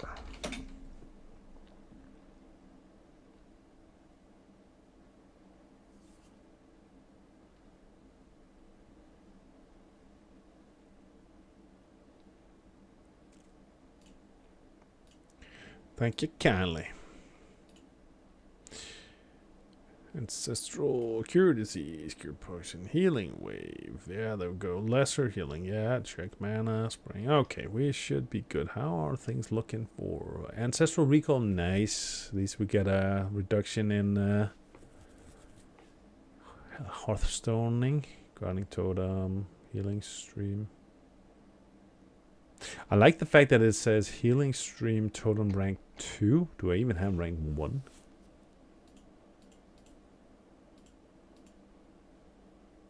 Nope. It has a tick box for effect action slot. So when you save a cure, it will also change your action. But okay, yeah, yes, that can be handy for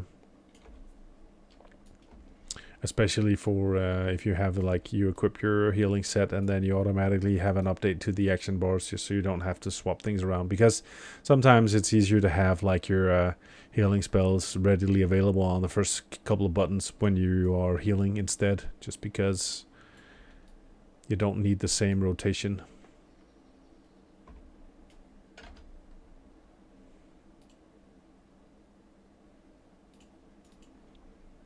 Okay, so let's see here. So I'm not sure. No, not yet. No, nothing to gain from professions. Let's see here. Talk to Delgo. He's upstairs. Thank you, thank you.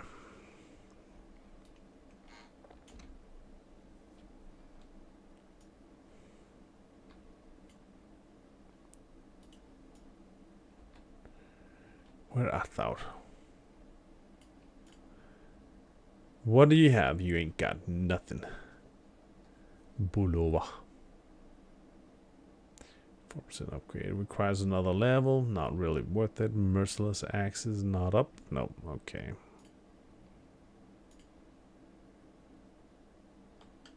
Stamina Spirit. We didn't really... Stamina Spirit. Is it better? Maybe it is.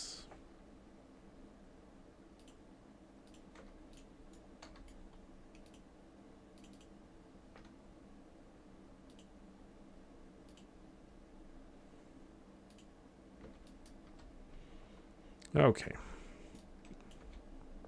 Let's go. Let's go, go, go. Okay. So we are...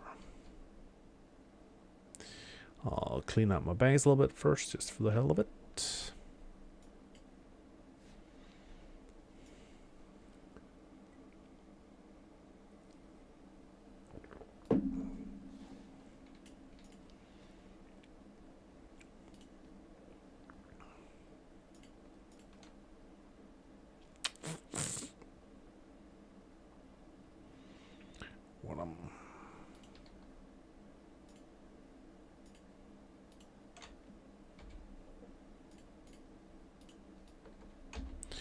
Alrighty, let's go to Camp Taurajo. Oh yeah, I should be testing out. I'm trying to test out a new in-game recruitment macro. You can say I used it so much in the beginning when we were growing, and now for the past 2 months I barely used it at all. I feel like we've had so much success with some of the different posts I made on various forums instead, that I haven't felt like I really needed it, or that we needed it, I should probably say more accurately, which is a positive, I think, because those sort of work regardless of whether you're in game or not. So I think that's super positive. But I do try to pop it once in a while. It doesn't hurt.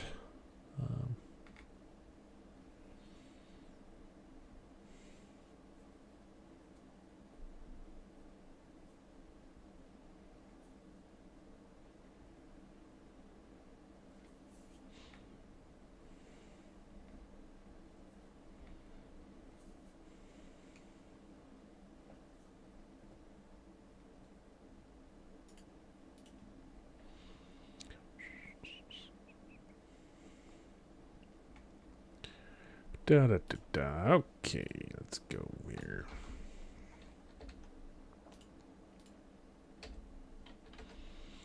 So, going back to the good games of the past. Humble bundle.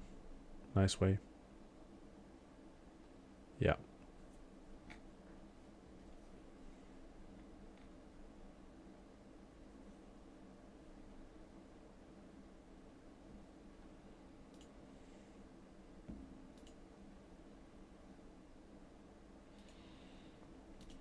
We made it.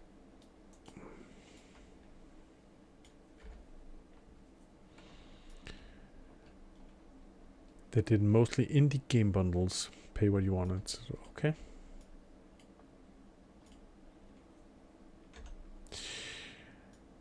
We have to conclude that, there's so many things about games that have changed, so massively over the years as well. Again, there was the whole conversation that nowadays you pay to buy a game that is halfway done, right? Any game you buy nowadays, if you're lucky, it's 50% developed, and then you just see a massive amount of patches and DLCs in the first year to complement the fact that you bought something that's half broken. Whereas back in the day, everything had to be 100%, right? Because you were getting a shit ton of CDs. You bought it in the store, you bought it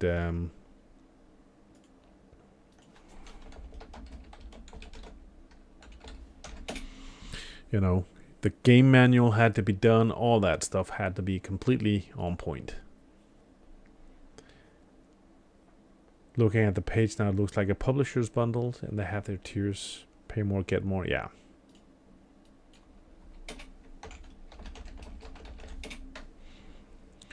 Okay, so let's see here. So maybe we can gather a group. I will send a whisper to the mage. Let's see if he's game. And the hunter's already acknowledged that he's coming. He just needed a bit of time. So hopefully we put the band back together again.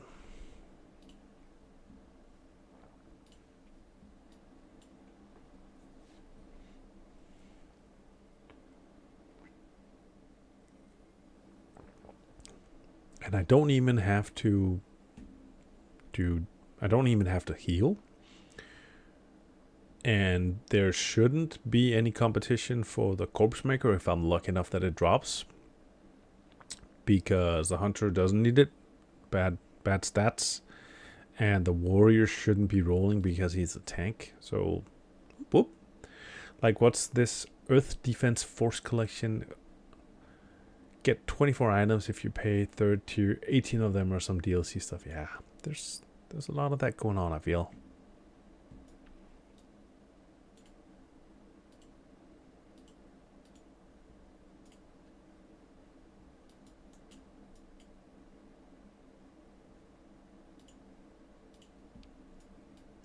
So the mage is not responding yet, so we're gonna...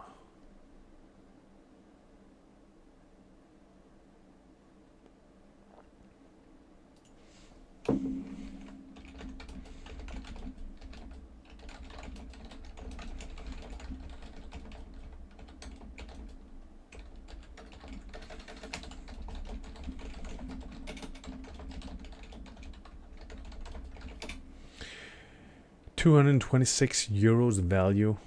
Much items, very nice. Yeah, but that's still steep. Yeah.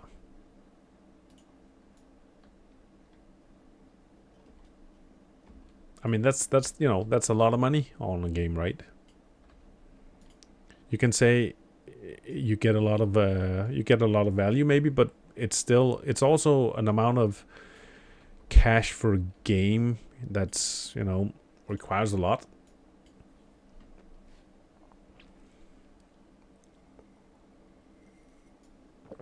I guess I could make my way to RFK. Okay, which is where? That's okay. Yeah, I might as well do it from here. Bundle price €24, making it look like you get loads, but it's just yeah.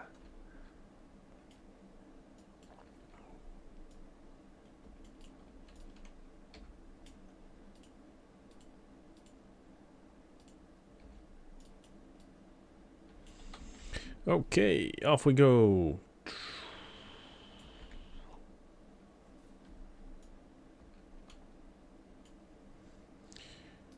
Meep meep.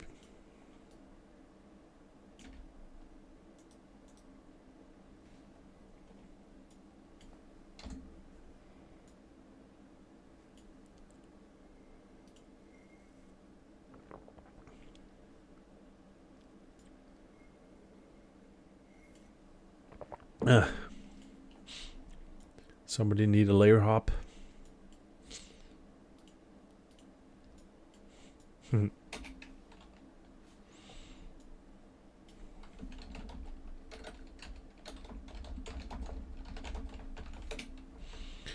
Another of the current bundles is 7 items. One of them is a 15% coupon for some other game.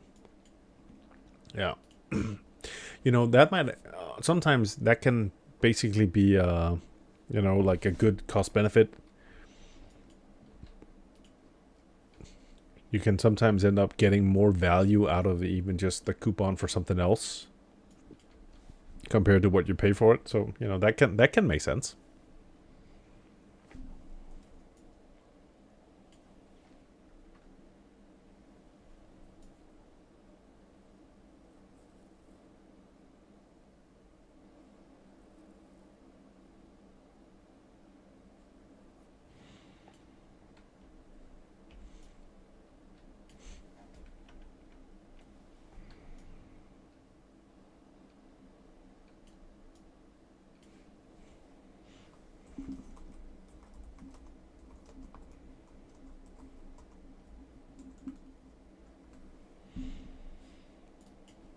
One second here, just trying to answer a question here on work.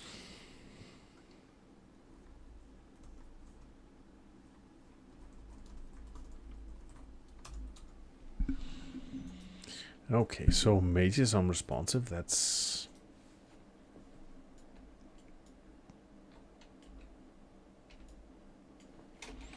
I'll try him one more time. Otherwise, he'll have to... Let's see here.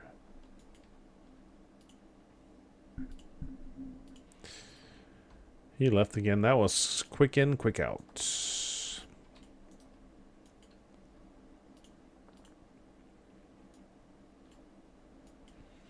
Mage is still not responding. I need 1 hour, brother. So you sign up for... Sign up looking for group. Okay. Sorry I was listed. Yeah, okay. Fair enough. I was about to say, if you sign up and know you're not going to be ready for an hour, that's kind of beside the point. Work well.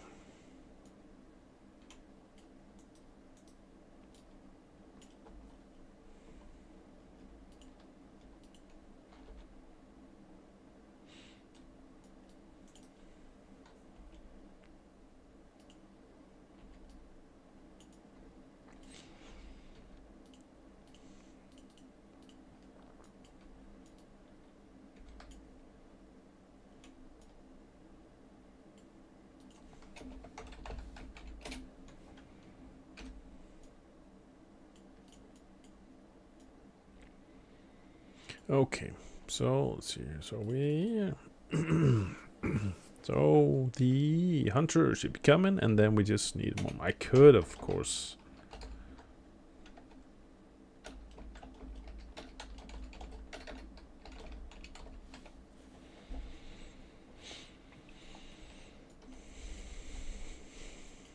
See what we can find.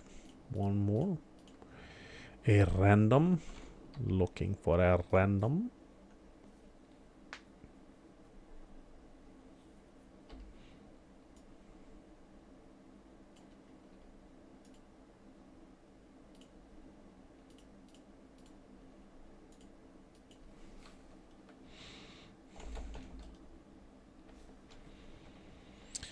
Okay, that one quick. So give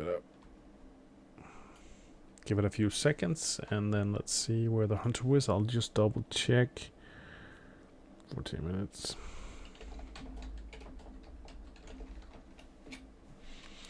I'll ask the hunter if he's about ready. Otherwise, might as well look for another. We can't sit around waiting all day.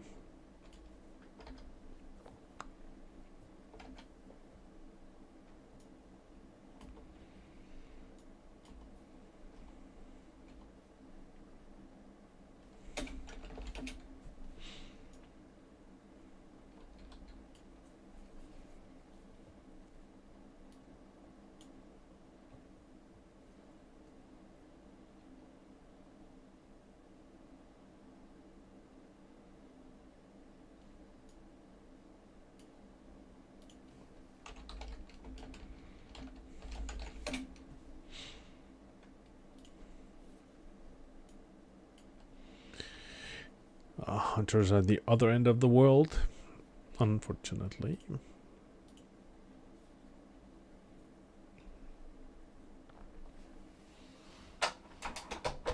Seems as if he's go get my way as quick as he can.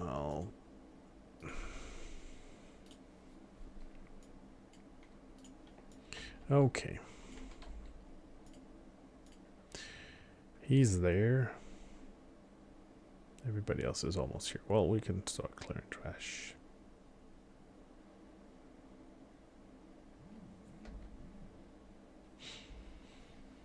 Alrighty. So, RFK it is.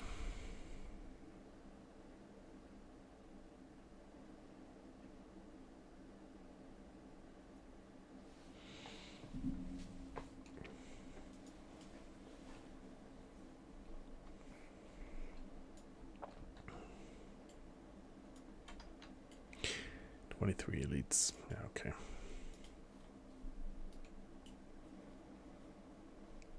We're off. Shortly off. Wonder what they're... I haven't even got a single clue as to if there's any quests or anything. Whoops, misclick. Let's try again. Blue Leaf Towers.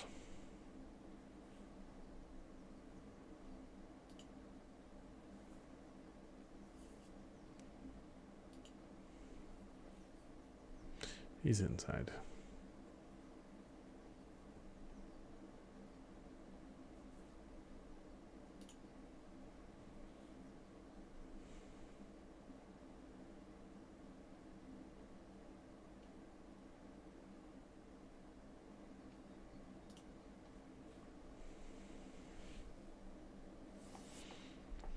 Okay.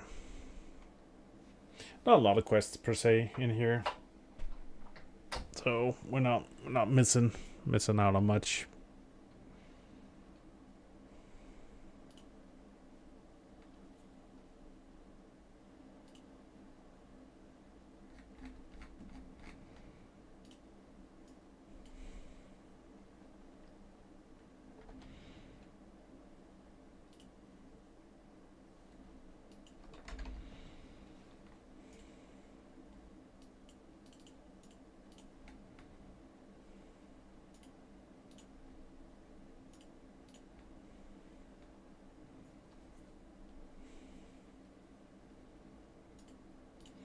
And so we wait a little bit.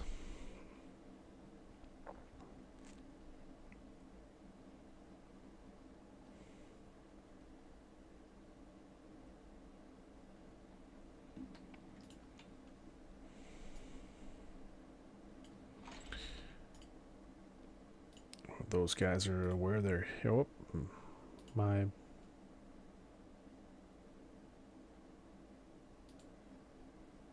Okay, they're both coming. This guy is.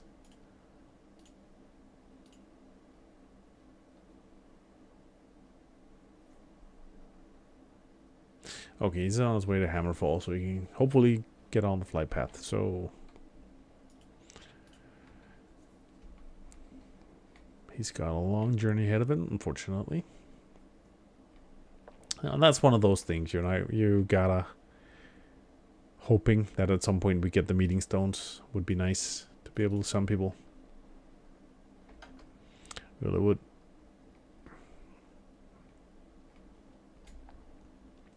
Convenience yet again.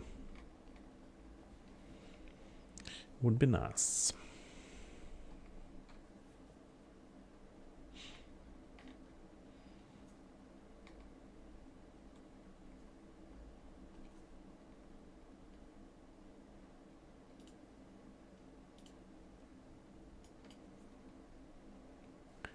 I guess Automod doesn't like the word twonk with an I instead of O.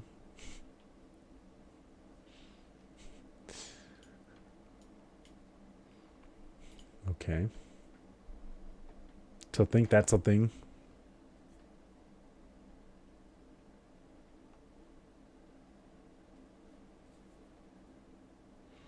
Have you had any plans to roll a twonk when you've time? Nothing to do on Hunter, needing a break from Shaman, etc. Yeah, because it's that, but with an eye, yeah. I mean, it's I've done some twinking in the past. I mean, going all the way back to vanilla, I did twink. I did Twinks 19 with some of my real life friends. We ended up making a little twink guild. We would run around. We played Horde. We would run around, especially in Westfall, because the Alliance players were about the same level. But you were still twinked out, so they basically didn't stand a chance. But it was super fun doing like world PvP, especially because at some point on, you could see that people would get annoyed enough about us that they would start bringing in like their main characters. So all of a sudden, you actually ended up having some degree of like competition / a real challenge, which was super cool. I mean, I could see myself doing that again for the hell of it. I think the whole concept of, especially considering that WoW for me is like, I see it as a marathon, not a sprint. So knowing that you have such a long time in which the game is going to be out, and such a long time in which you can play, and not always feeling like you have something to do. I mean, again, fairly soon, even now, getting to that point where the hunter is sitting around waiting each week for the next raid, close to it, means that there's ample opportunity for it. So yeah, I could see myself doing it, and hopefully it could be a thing. So yeah, I'm not against it at all. Maybe I should even consider doing it this time around on something other than what I normally do. So historically, I've always done either rogue or hunter. But maybe I should take one of the characters I have already in my creation list, and use that for now, so I don't need to fill up another spot with a new character that I don't really need. I only did the warlock for funsies, not big plans yet. But yeah, I mean, that might be a thing, to do something, a new class that I don't normally do, just for the hell in it, and then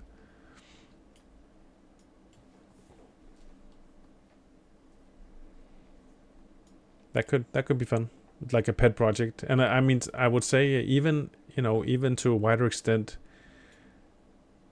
there's two things to it I can see. Number one, I did it with Sith at one point, where we had some twinks, but the primary thing we actually did with them was like stress test how much we could do in terms of clearing dungeons. So you basically lock a level, let's say 19 twink, and then you look to see how, if you are able to do like RFK, so you're significantly under level, but your gear compensates a lot. The Warlock probably continues to 29 eventually. Depends how much Warzone Gold action there is on the. Yeah, but I mean that I think it's a fun. I like the projects. I like projects within the game. When it just becomes. We're back to the whole. If it just becomes a chore logging in to do your raids, nothing wrong with doing raids, but all the rest of the time you have available, what are you gonna do with it? So having the opportunity to have like a pet project, I think is super cool. I would love that. So yeah.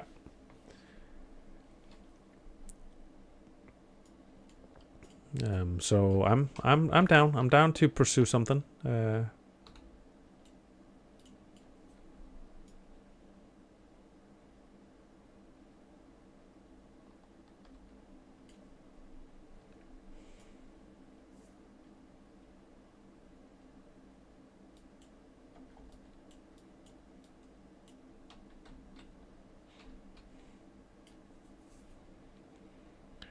Projects it is.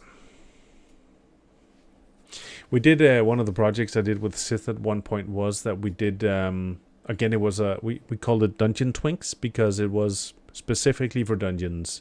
So what we basically did was we decided to try to level from level 10 to 80. This was back in Wrath on private server. So we decided to try to level from 15 to 80 by 3-manning every single dungeon. So we try to like optimize our gear for every dungeon by having like full engineering gadgets available, all these different things. That was fun. It was actually it went surprisingly well. So Paladin main tank, Shammy healer, and a mage was actually surprisingly strong, because you had some degree of CC from the mage being able to polymorph a lot of things, and at the same time you had the paladin, which had a strong AoE tanking, and a Shammy who had such a large degree of flexibility. With Squidding Down Hunter, look, good gear, Warlock testing, which morphed into level 19 Twonk with full Buccaneer look, some auction house stuff to get some attribute. Cool, yeah, that could be fun. I mean, I'm keen to explore the option, and it might also be that it's fairly easily concluded that 19 bracket is just not worth it compared to some of the additional spells you unlock. Just even at 29, right? You have a bit more functionality, versatility. You can do a bit more. Might be a thing, but yeah, could be fun. Probably more with yeah. But I mean, the 19 bracket used to be fairly populated. I don't know how it is anymore, but it definitely was. But yeah, might be that we need to do a Unity Twink project at some point. There's definitely, you can say, even just like your classic 29 bear twink is just such an OP flag carrier all of a sudden, because you have access to your travel form, cat form, bear form, so much functionality in what you can do with it.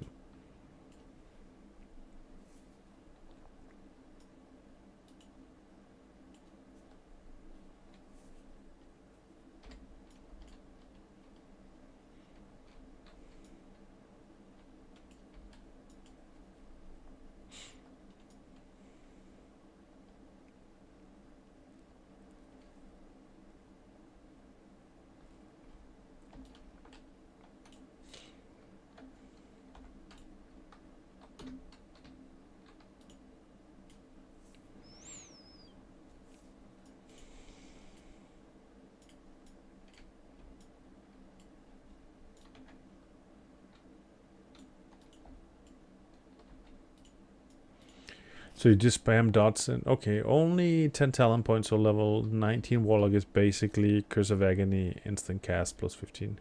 Yeah. Yeah, exactly. Yeah. Yeah, you get that bit more accessibility to things by 29, right? So that's definitely has an you end up just at 19 bracket, you end up having 2 buttons to push, right? If you're lucky. So it's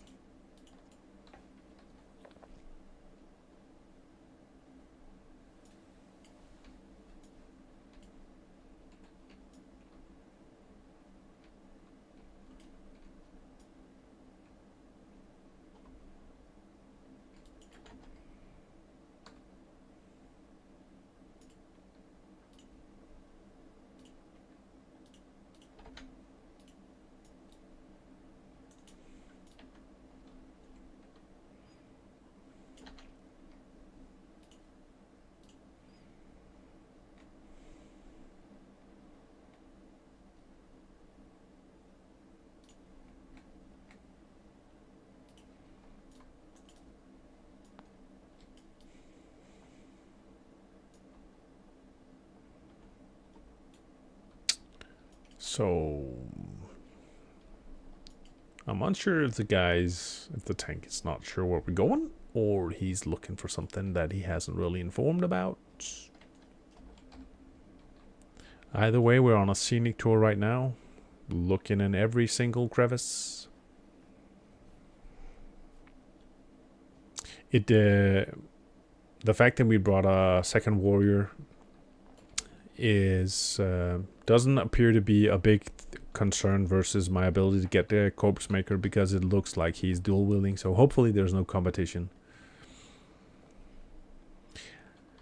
You can say again, even just talking about that.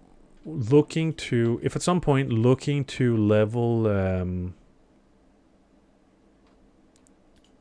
let's say a rogue or a warrior, it might well be that the cookie cutter spec is to do like dual wield. But I think if I'm ever gonna level my warrior, I wanna do it as arms, just because I've never really done it arms, and it doesn't matter to me to be cookie cuttering. Similarly, I've been thinking about, again, this is all just hypothetical. If I do a rogue at some point, I was thinking about leveling as subtlety, just because there's it doesn't have to be that flavor all the time. It doesn't have to be the best of the best. I'd rather have fun with something that's different. What's arms? Yeah, arms is just a 2-hand. Yeah, so you go down and look for mortal strike. I'm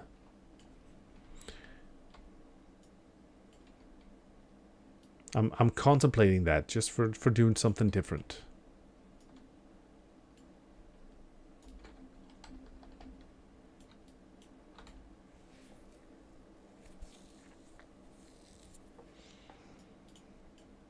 There's also, I'm not sure. I don't know if it works in. I don't know if it works in classic. But there was also there used to be. I probably just sword and board all the time just for the hell of it. Yeah. Yeah, that's another opportunity to just consider doing like full shield bash revenge thing. But I think there's also. I know it was a thing in TBC. I don't know if it was a thing in maybe. Oh no, I know it was a thing in Wrath. I don't know if it was also a thing in TBC, but there were people leveling priest, for example, as a holy smite spec, for example.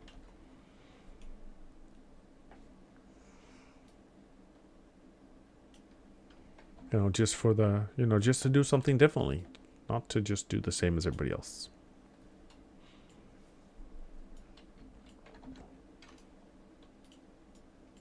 Have I? I'm not even sure. Did I actually have a... No, I didn't. Okay, fair enough. I wasn't sure if I'd actually... I'll put on beta sound. It should be fairly low.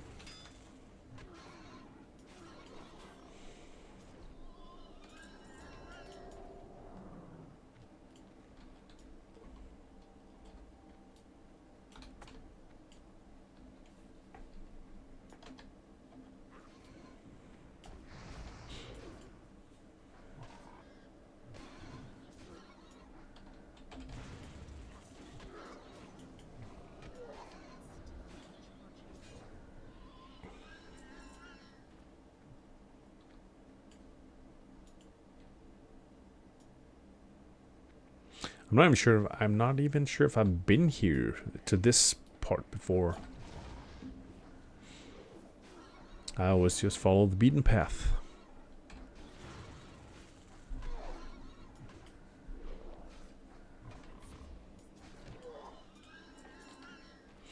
But damage is good, even considering the fact that the hunter hasn't even arrived yet.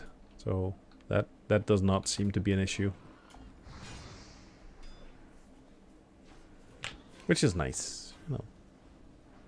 Smooth.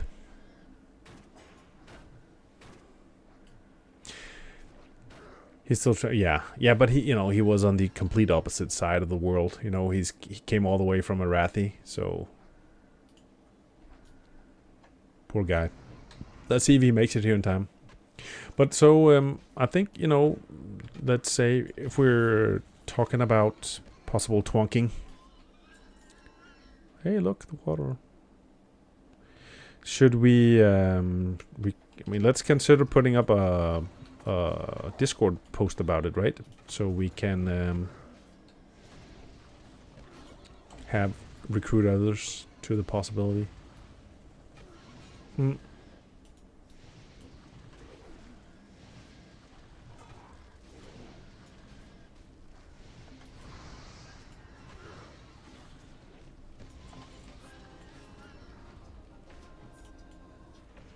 Oh yeah, okay. Oh, okay, it was for the warrior quests. Fair enough. Made sense to do that. I think there's already a couple who were talking about it in G-chat, making a twonk. Yeah, okay. Like, we can always... Yeah, I mean, I think maybe we can... what we could do is we can start off by making a channel for it. Then at least people can mute it if they don't care. And those who might be interested can keep tabs, and we can always try to figure out, like, what bracket would people prefer, and also just, like, you know, think ahead. It might be that it's not something that's on the table for any time soon, but there's also the consideration on do you use a level 60 character to help you farm the gear you need, so you don't have to queue for dungeons and do it yourself. You know, because that takes a long time. So lots of different things to consider.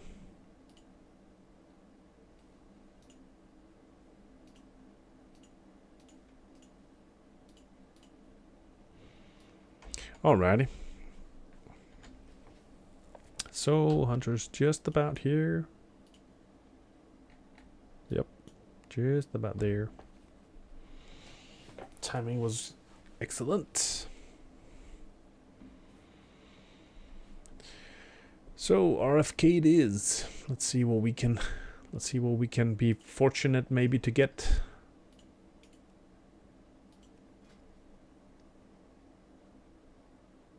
Not surprising, he's using the Crescent Staff as well. He's been doing dungeons. Even Warsong Gulch already. Personally, I don't think I'll go full on Twink route anytime soon with getting items from high level dungeons with help. Yeah. Again, but you know, it can be a thing down the line anyway. I also think, you know, right now most people are still primarily pursuing stuff on their mains anyway, so I don't think there's any sort of rush to it. But that doesn't mean, you know, that it might get people incentivized to start or thinking about it, and then little by little we can get somewhere with it. Okay. Time to kick ass and take names.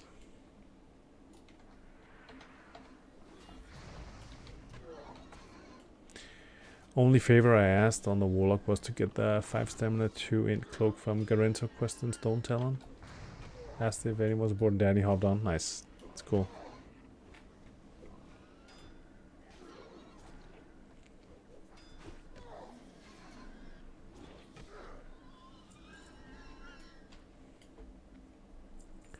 Let's go.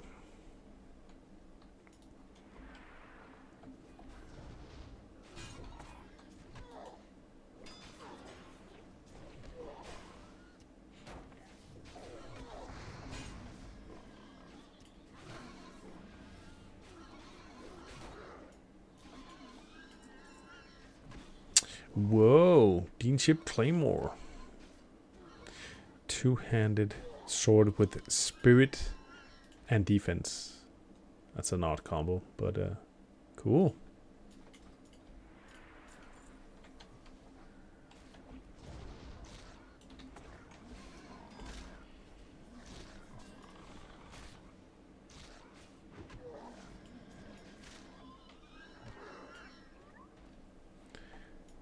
I could have gotten 5 stamina BOE cloak from auction house for 20, but that engineering cloak cost, yeah.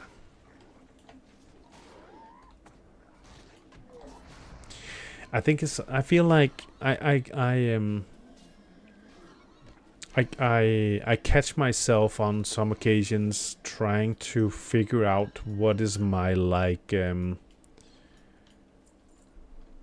How much am I willing to spend on a secondary or character in the process of leveling on a gear upgrade? You know, like if something is on the auction house for 50 silver, maybe a gold, I'm inclined to buy it and not worry too much about it. But on the other hand, I sort of have noticed that, let's say you find something that's 5 gold.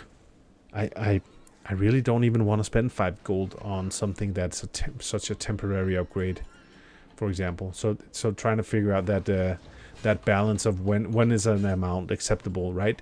I can you can say maybe if it's for like a main hand weapon, which is so impactful, it makes sense to maybe, you know, consider a bit more. Yeah. But other than that, I think for the most part, it's like, okay, I wouldn't do it. But a delicate balance, once again. I mean, it's sort of like a these characters need to earn their own stuff anyway. You know, there's no freebies here. Just because you're an alt mine doesn't mean you just get things handed to you per se. Gotta work for that shit.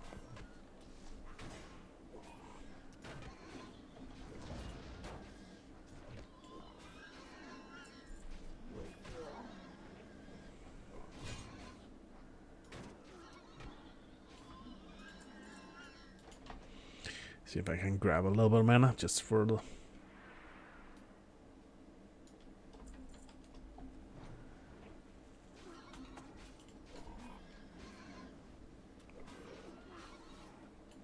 For now, Hunter finances stuff, but the other proper characters will make their own. Yeah, exactly.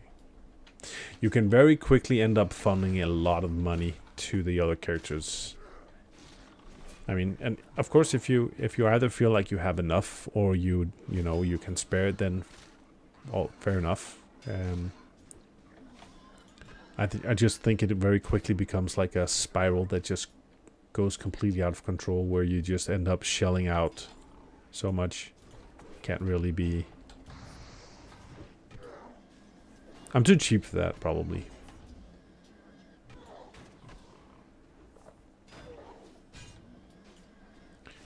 See if we can, you know.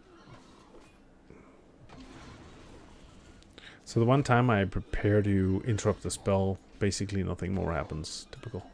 So the staff is the one thing I splurged on, and another thing will be 24 slot soul bag once I... Yeah, I can follow that. Yeah, again, but that's also the staff. Fair enough. The staff might be such a significant upgrade / you know, investment in terms of longevity that it makes sense. And you know, and it's readily available. You don't have to, you know, don't have to continue to farm a dungeon to find it. And the soul bag, even more so, is an investment, you know, because that will last you.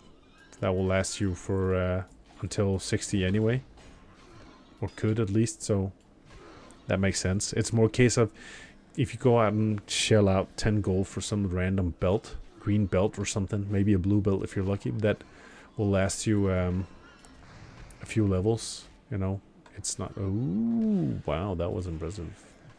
No, sorry, I clicked there.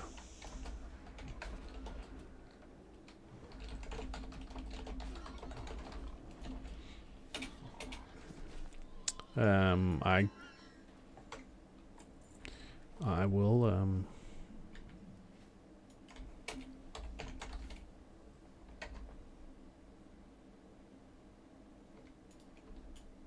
Oh, they all... Few people greeted. Yeah. Probably should just have greeted on it when it's a BOE.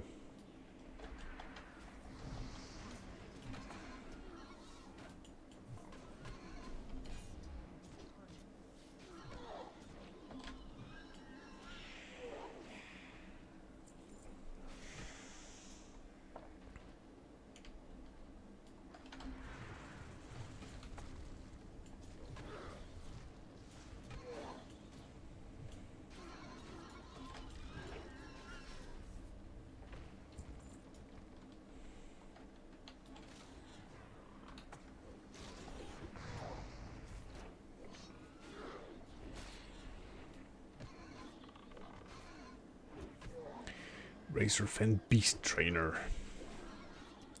Would not have considered getting match for the 24, but I noticed I had 2 Dark Runes already on Bank Alt. Total, okay, 60 gold total craft cost, which is insane. Yeah.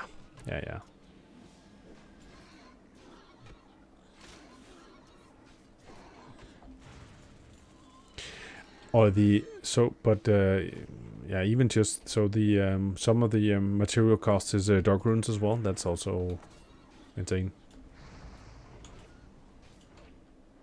But of course the 24 slot is a big thing. So move him out of the red stuff. We don't do that. Dark Rune is like 8 gold thing, okay.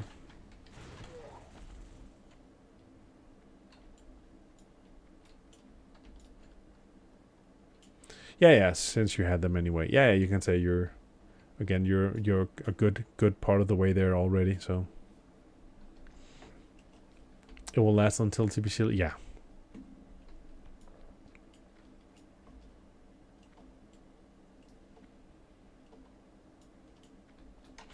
I actually just remembered. I completely forgot to put the last point. Guess we should be dropping this guy.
That was a biggie. All of a sudden the mana is just gone. Oh yeah, Alright, I forgot that. I need to go hand in finish the totem quest as well, so I can actually get the water totem. Now it's starting to show that it might be viable to have it, because you can effectively use the mana spring totem at least, so.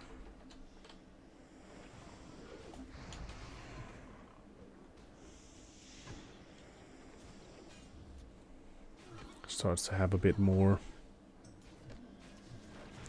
purpose. I'll just say reason I wanted one is to have biggest bag in bank to hold soul shards. So I'll make a buffer shards, hence yeah. Fair enough. So you can actually I haven't even thought about it. It doesn't make sense, but you can actually have the bag in for your bank as well. It's not exclusive only for carrying on yourself. So you could basically just fill up, have like, what is it? How many bags is it we have in the bank? Is it 7? 6 or 7? So just have 7 24 slot soul shard bags in the bank. If you really wanted that. If you really fancied having 6, yeah.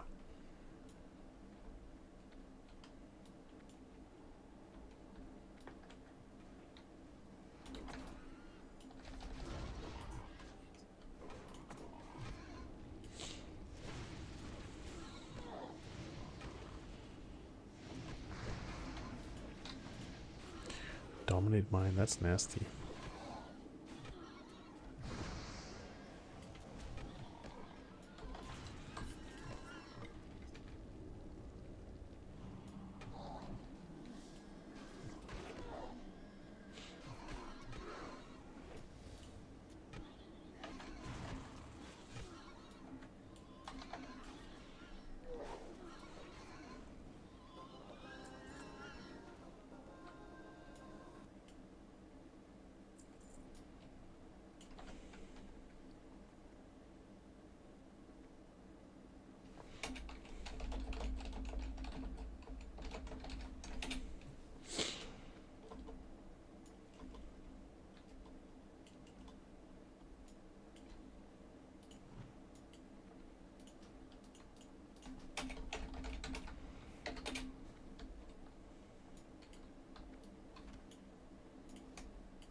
Wow, what is going on with my mouse right now? Small upgrade.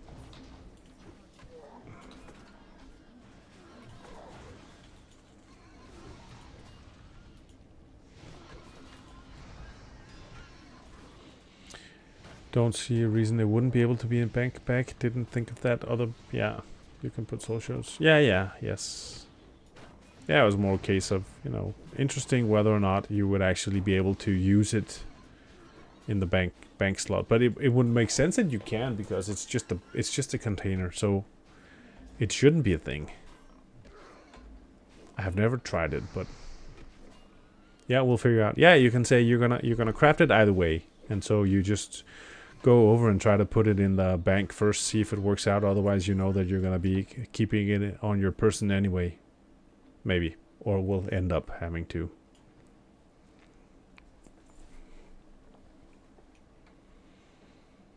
Oh, I've definitely been falling a bit behind on my workouts this past bit more than a month, in terms of with everything happening with the preparing for the move and everything. So my physical shape right now is, I can feel it lacking in some regards. But yesterday I was out of the new house. We just got a preliminary delivery of like wooden pellets, which is like the new heating source for the new place. It's like a pellet stove. And the problem was that they brought it in like a big ass truck that couldn't get close enough to the house to drop it off in the. Basically, the way the house is laid out is there's a garage, which is like a one part of the house where you could effectively get the pellets inside and then move them closer to the stove by means of a pallet, like a forklift, not the automated one, but like the manual one. And the problem was the truck couldn't get close enough to be of any use, so I had to a pallet jack. Yes, exactly. Thank you. So I had to take all the pellets and move them from one pallet to another. So I moved it from a pallet outside the building onto a pallet, empty pallet inside the building, from where I could then, you know, position them where I needed them later. So I ended up moving 2 tons yesterday of bags. I can feel it in a few places because it was all of a sudden, you know, physical exertion going beyond what I've been doing otherwise. So I can feel it some places in my back. Not in a bad way, just the fact that I've been doing my exercise.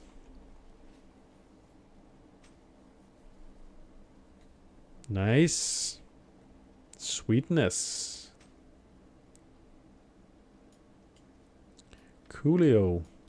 Now we just gotta get that weapon skill up. It's gonna take the rest of this dungeon. Miss. Miss. Parry. Miss.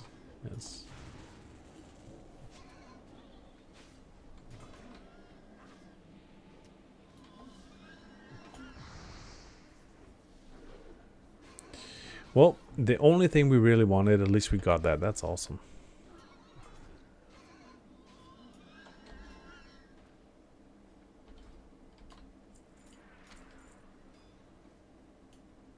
No, it wasn't a large distance. I mean, effectively, it was, let's say, 1.5.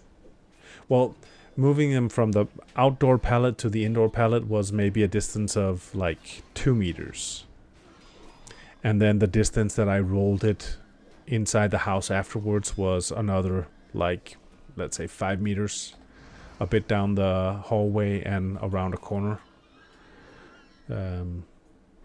So it was still more effective, in my opinion, to move them as short a distance from one pallet to the other as possible, and then roll it after that. But yeah, I'll have to see if I can come up with a better solution for future deliveries, so I can avoid the unnecessary like physical task, just because it's ineffective. Hindsight is 2020. Yeah, could be. The thing was that the that might be a thought I can pursue as well. The thing is the layout, the outside right now, it's like gravel. So I was and I hadn't prepared ahead of time. We didn't quite know where we were gonna, how close to the house that the delivery guy could get. So I hadn't been able to, plan for putting something down like plywood. But because it's gravel outside, I couldn't really use the pallet jack there for sure. And you can say the pallet, which weighs about a ton, I was barely able to pull it across the somewhat uneven floor inside the house, so I wouldn't have been able to move it at all outside. So you can say if I can manage to put down enough plywood outside that I could have rolled across it might have been possible, but we'll see.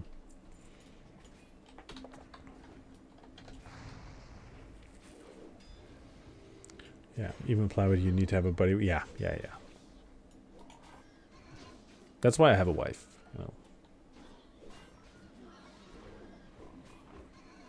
But I've been thinking all kinds of different things.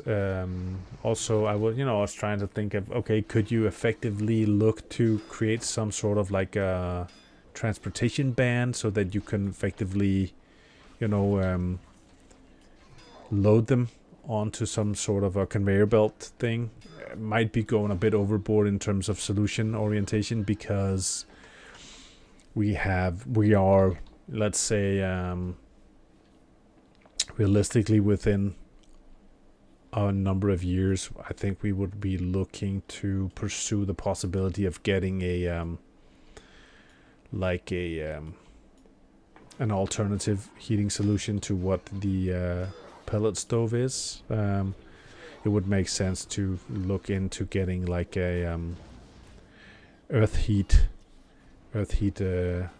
system instead, but fairly expensive. So it's not something that we have the budget for right now. But yeah, so it's also it doesn't make sense to create some sophisticated, complicated solution if it's only viable for the next 2 years, something like that. So yeah, I'll have to think about options and figure out what makes sense. But yeah.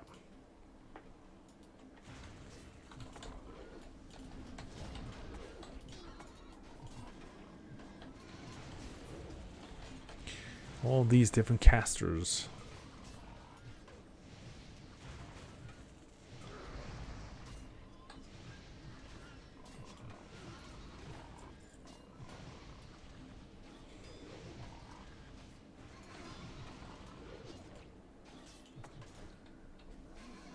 All of a sudden they're not casting. Now I'm all of a sudden holding my resisted. The love is real. Do you know what a come along is? I'll try to look up Danish translation for that. Right off the top of my head, it's not a term I'm familiar with, but I can always look it up myself. I mean,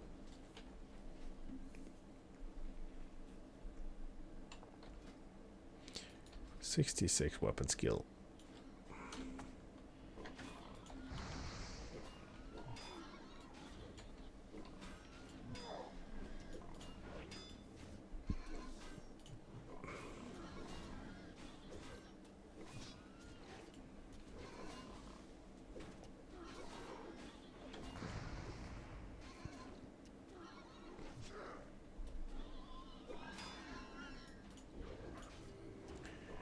So, okay, is there, let's see here. Is there by chance anything else that we could actually get from?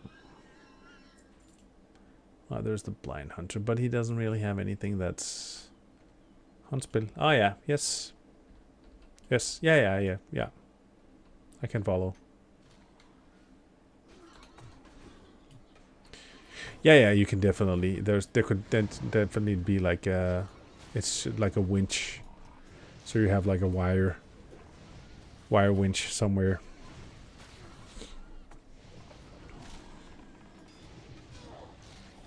Oh, okay. So I actually had my prepared for him to cast, and then I clicked the wrong button.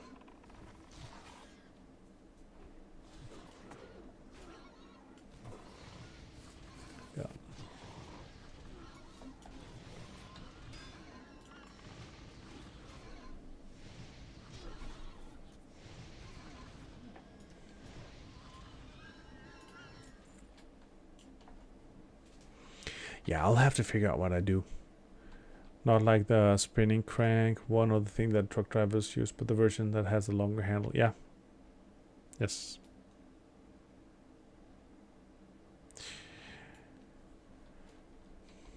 Yeah. I'll see. But it might, you know, it might be that it can could it be useful.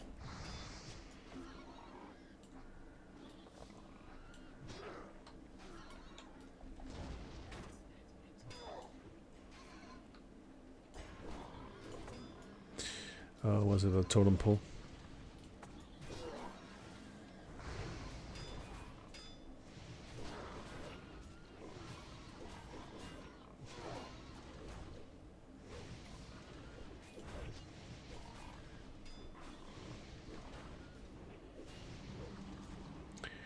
You can pull some create tension, yeah. Crazy tension, yeah. Yes, yeah, exactly. There's a lot of momentum to them, right? That really can do quite a lot with very little effort. I mean, from your side.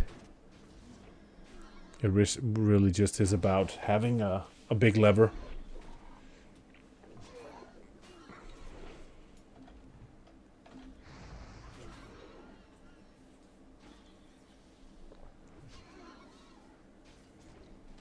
Yeah.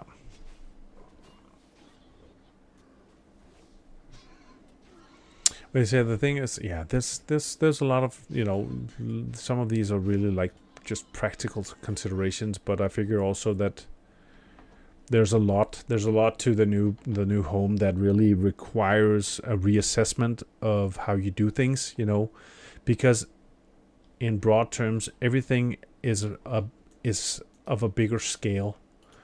You know, even just there's so few situations in which you will be utilizing a wheelbarrow going forward, because you always need to haul something of a significant volume compared to what you were used to when you had a small garden. So you have to get used to also the mindset of pulling up the ATV with the trailer attached, you know, dumping on if you're moving dirt or soil or whatever, you know, you throw it into the back of the trailer. You don't drive a wheelbarrow back and forth, because the distance you have to cover even is just going to be 5-10 times what you're used to.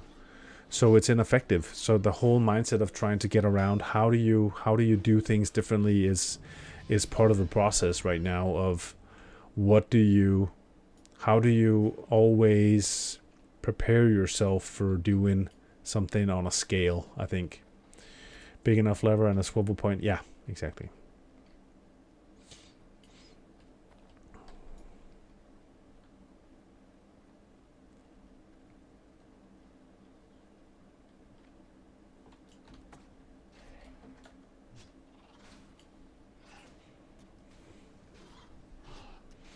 Yeah, I think that's the thing. That's definitely a thing. But you know, part of the process, mental process as well. Just, you know,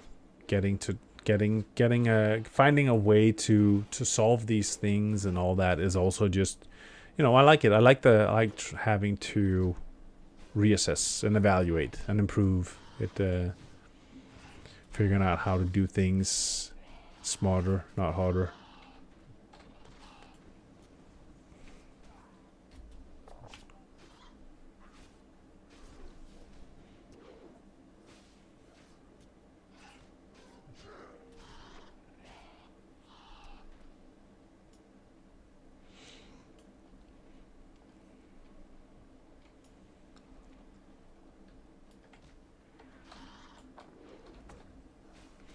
How's the weapon skill coming? 103. We're getting there. So at least we're starting to make a dent sometimes. No, not yet actually. Not yet. Too soon. Still not hitting anything.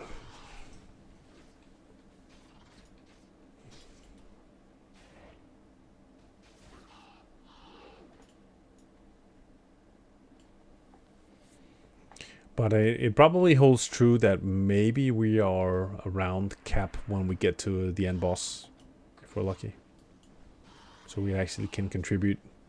If nothing else, then at least we have managed to utilize the group to level our weapon skill. Good thing I'm contributing on the other terms. Not just a pretty face, but also a totem.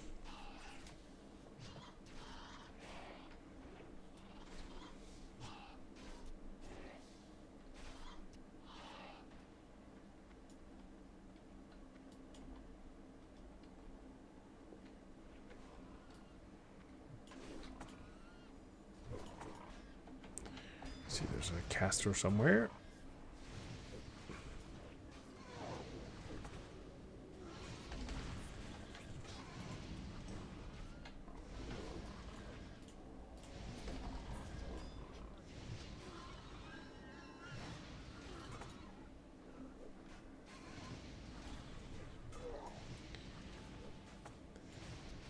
You're an experienced guy, but I'll just say be mindful if you use that kind of come along winch, simply using a regular one. Rope snaps or gets... Yeah. Yes.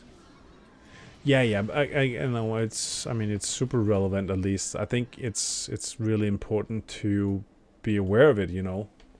Also, just let's say, in terms of if for some reason you have the kids somewhere in, you know, in and around yourself, if you do it, you know, you want to be absolutely certain that there's nothing. The we were not. There was one of the rooms in the house where there was like they had built this small like bookcase thing, and there was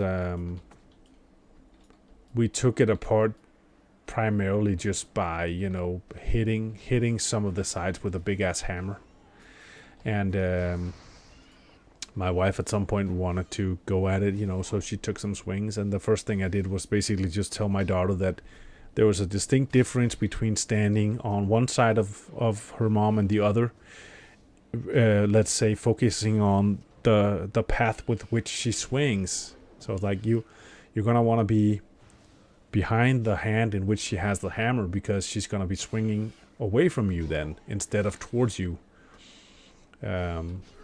So there was like a lot of things just to keep track of for the purposes of making sure that there's no like collateral damage. And I think the same applies, you know, with the new ATV, we sort of talked about it, and also I said, you know, I think it's important to start off by stressing that the ATV is not a toy, in the sense that if you're 9 years old, it's super fun to try, you know, and ride around.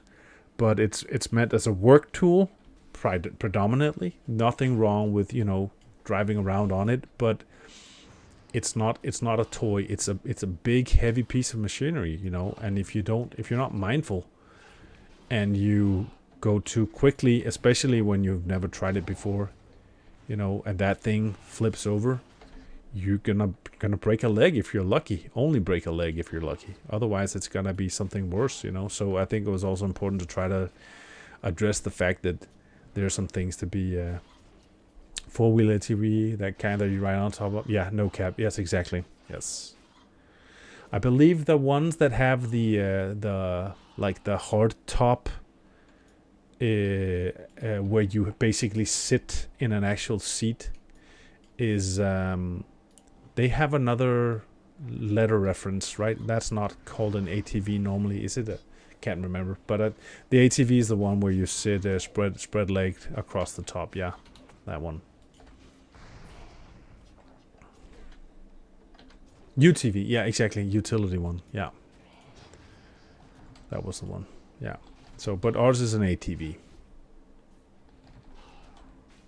Yeah. So even that was just like trying to tell them, you know, that we have it, we can use it. You're gonna all get more than enough opportunities to ride around on it, but it's not meant for show and games. You know, it's a heavy piece of machinery. It's a serious piece of machinery. It's got a fair amount of let's say power compared to if you've tried something, you know, at the local fair or whatever. Yeah. Yeah, exactly. Yeah, and especially that was one of the things they all took. They all got to try it out the other day. I was sitting, you know, behind them, and they were sort of in charge. And I said, first thing we work on is the fact that you never accelerate when you're turning. You know, that's the first and most straightforward way in which you're gonna end up getting yourself tossed if you're lucky and flipping over if you're unlucky. So that's the thing as well. So you know, there's everybody has a lot of aspects in which there's some learning to do, you know, just because it's new, unfamiliar for all of us.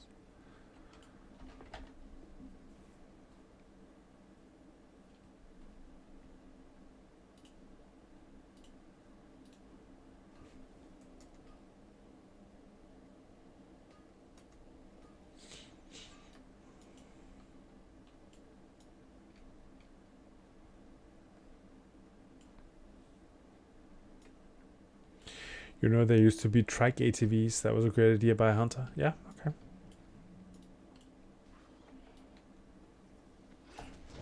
The ATC. Okay.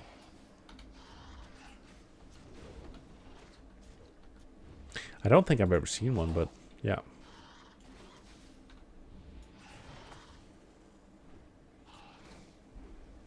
Single front. Yeah, yeah, it makes sense. Yeah, but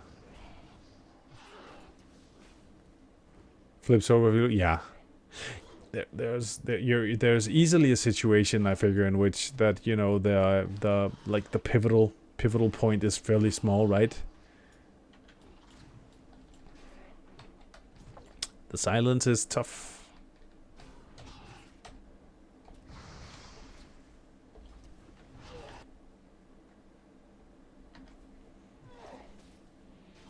Being silenced all the damn time. Oh, I see the first pre-made in chat coming out. Looking for more rank 11 for AB pre-made. There we go. Pre-made's our thing now. The PvP is real.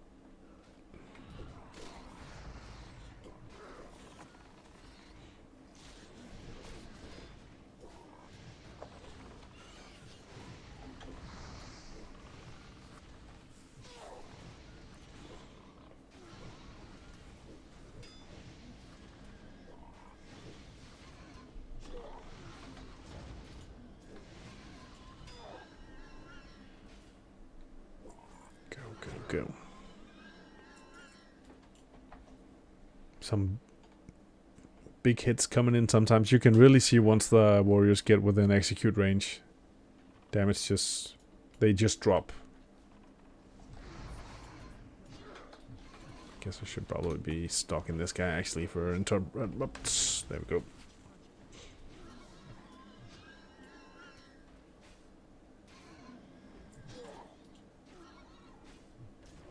Slowly creeping up on a level, that's nice.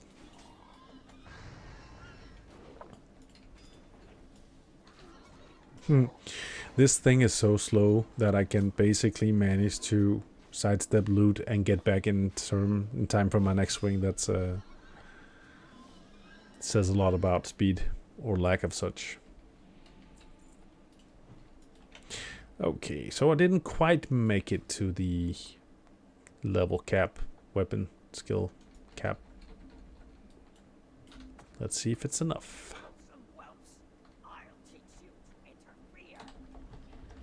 Resisted.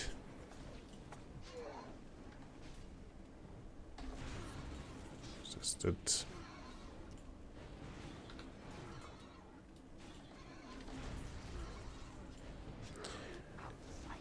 Okay, I'm not succeeding on any of my interrupts at the moment. Of course, he is also 33.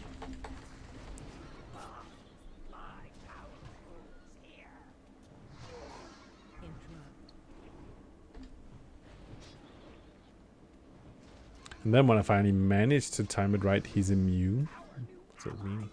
Oh, he's just immune to the nature damage.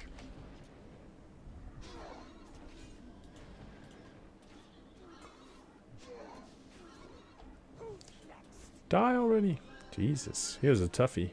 Probably, hey, maybe the warrior's gonna be happy. He was looking for one-handed axes. So.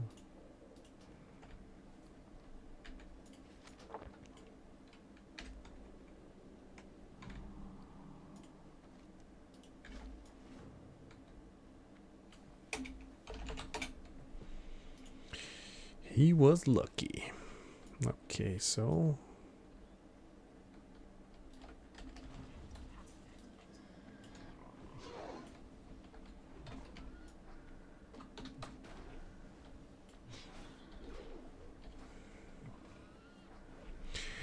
Then the escort quest, that can probably fits okay with me being able to finish the escort thing, and then I can we'll probably have to jump off and continue on with my day. A couple things to do. Things to do, places to go. Unfortunately.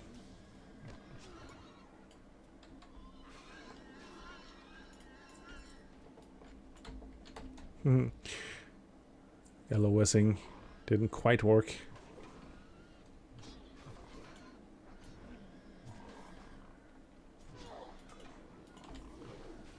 Resisted.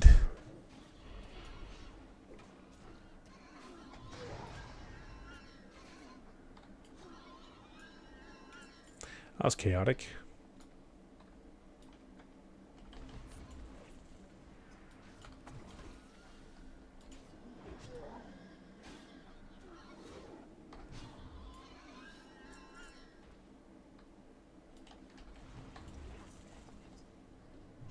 At least some of my intros are going off. That's nice.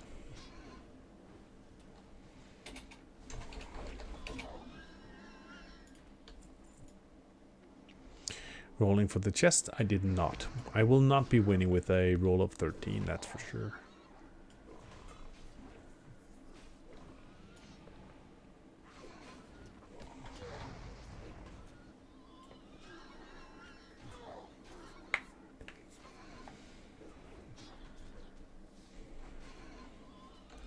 What was the... take the small scroll to very Mathras. Who won? Tank one.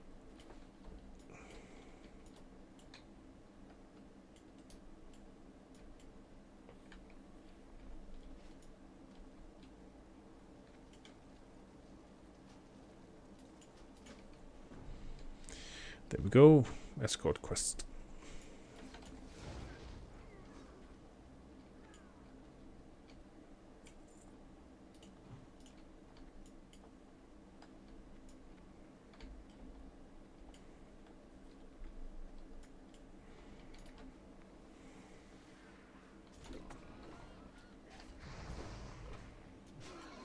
It's been a good group.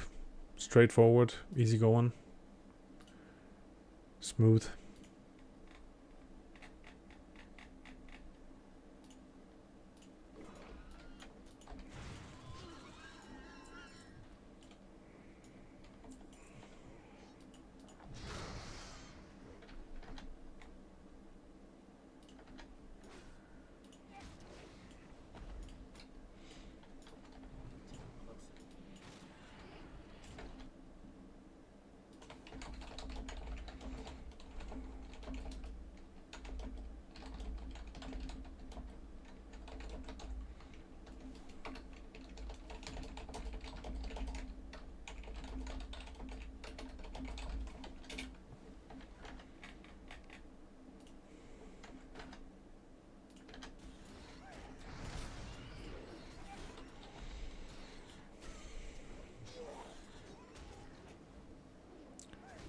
Come on.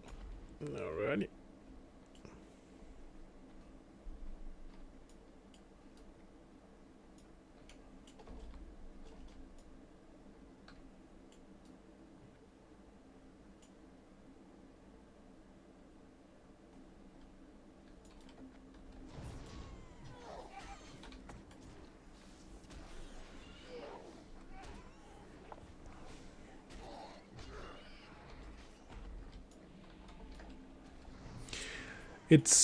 We might be, seems like we will be in the situation where we're pretty much through leveling weapon skill by the time we get out.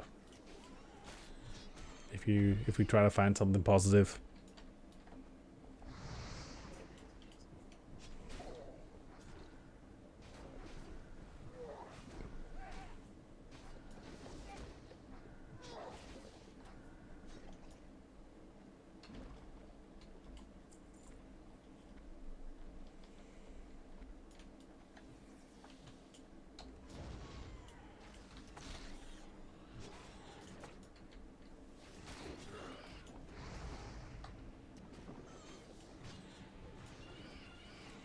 Somebody did not like my totem.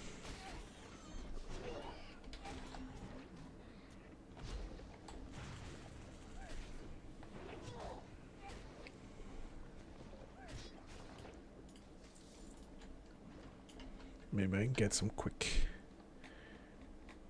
mana.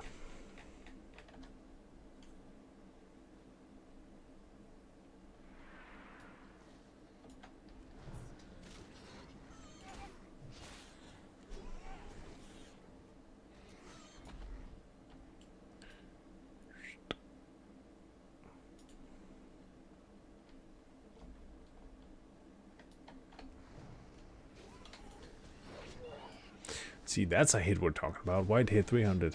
Now we're getting places. Oh, at least I feel like I'm actually denting something once in a while.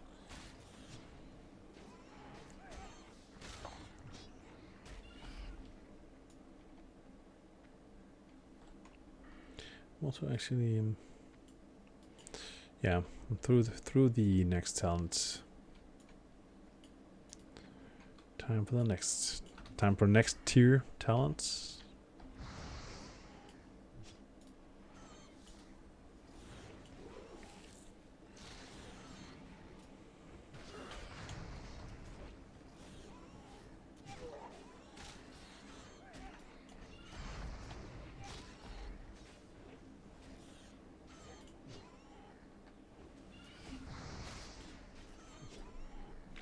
I'm actually forgetting, especially salutations. Hey man, how are you? You're a tall one.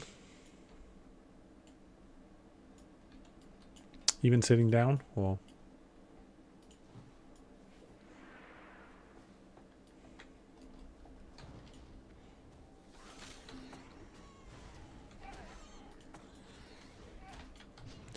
I am fairly tall.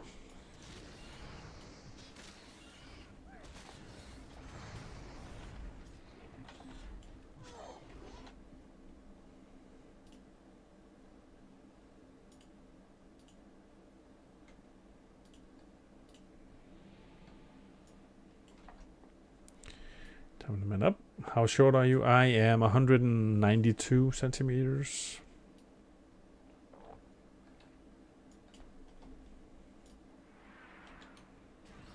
Unless my spine has decompressed further, then maybe I'm a bit mid-short, taller in the mornings. Okay, yeah, so then I am short. Yeah, 207. I have actually my two best friends from high school were both taller than me, which was, you know, I'm still above average, so that in itself was kind of weird. And so like walking down the street and I was the short one always was something that would draw people's attention, just like, what the hell is going on there? Just like the circus came into town. So you've got 3 people who you know, in total are like 6 meters tall, averaging 200. Yeah, That was always kind of fun. And of course, the guy who was tallest, he was probably only 205. Of course, he's the one who found the shortest girlfriend he possibly could. Like, she was just over 1.5 meters. So he was basically bent in two just trying to kiss her.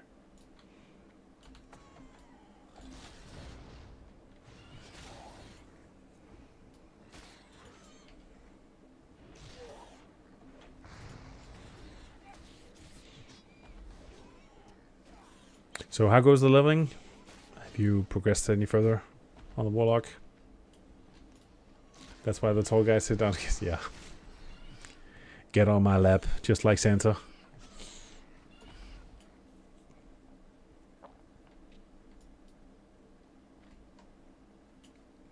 That's a nasty curse. I think I'm still level 22 or 23. Working at the office today. Yeah, fair enough.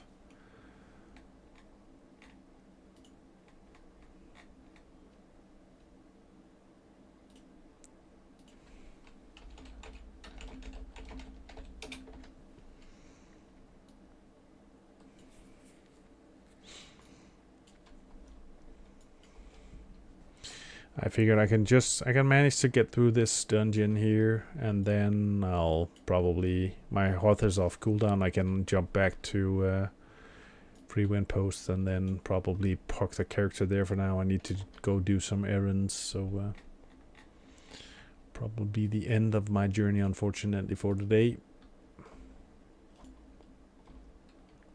Time flies when you're having fun.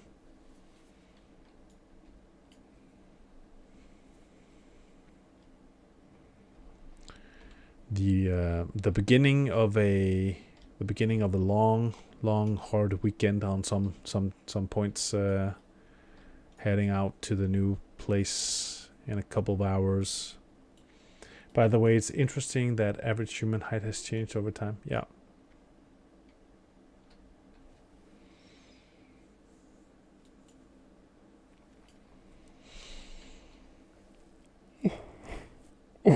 Yeah, we're getting, on average, we're getting taller, right? If I remember correctly.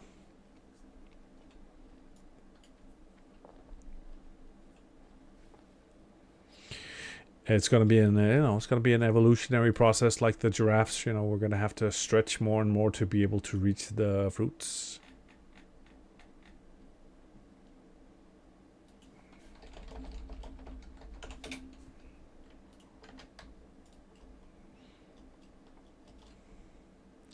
See how tall we need to be to find the things on the top shelf at the grocery store at some point. They're gonna put all the good things there, top shelf. So you gotta stretch. Self-employed, yeah, I remember you said that, yeah. Been using an accounting program for a while and it just keeps getting more and more expensive compared to that. Yeah.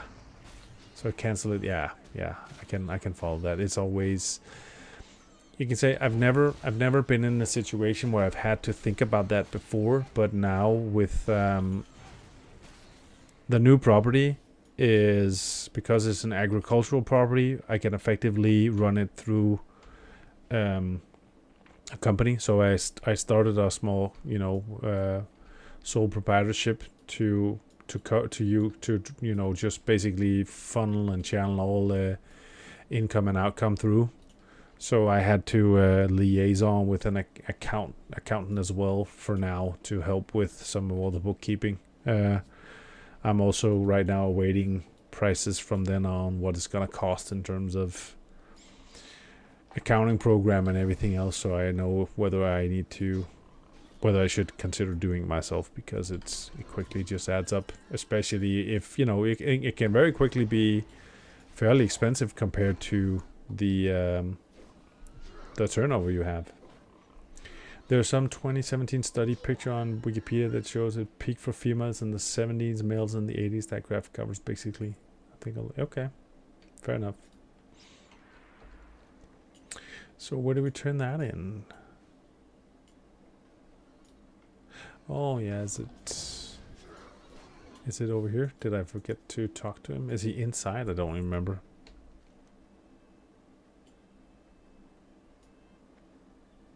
Was I not paying attention? Is he still inside? Yeah, it was. Good thing I noticed now. Would have been typical.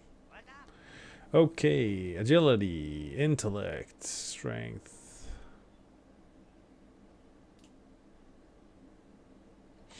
Realistically, I might be healing more for the next 10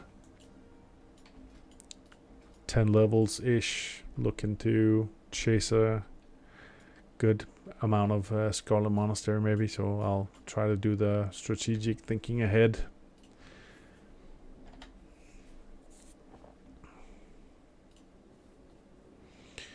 Okay. Well, success. We went in there looking for one thing and one thing only, and we got it. Good upgrade. Another graph shows 16,000 BCE to present. Decline in height until maybe 4,000. Okay. Most things are just, you know, there's so many things that will change one way or the other. Oh, given enough time. So what is all this crap I have here?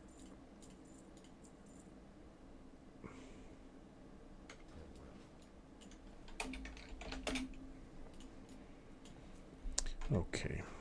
I am in a rested location, so I guess I could be this. I need to hand in at some point. Which one is these intellects?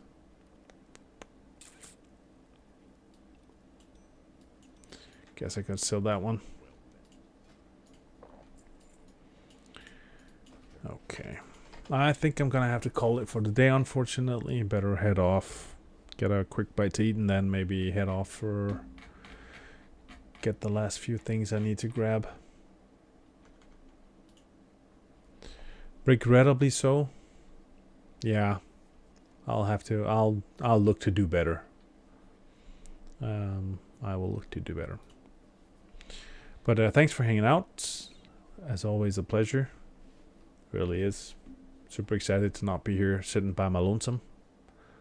So take care. Have a great weekend if I don't talk to you before then.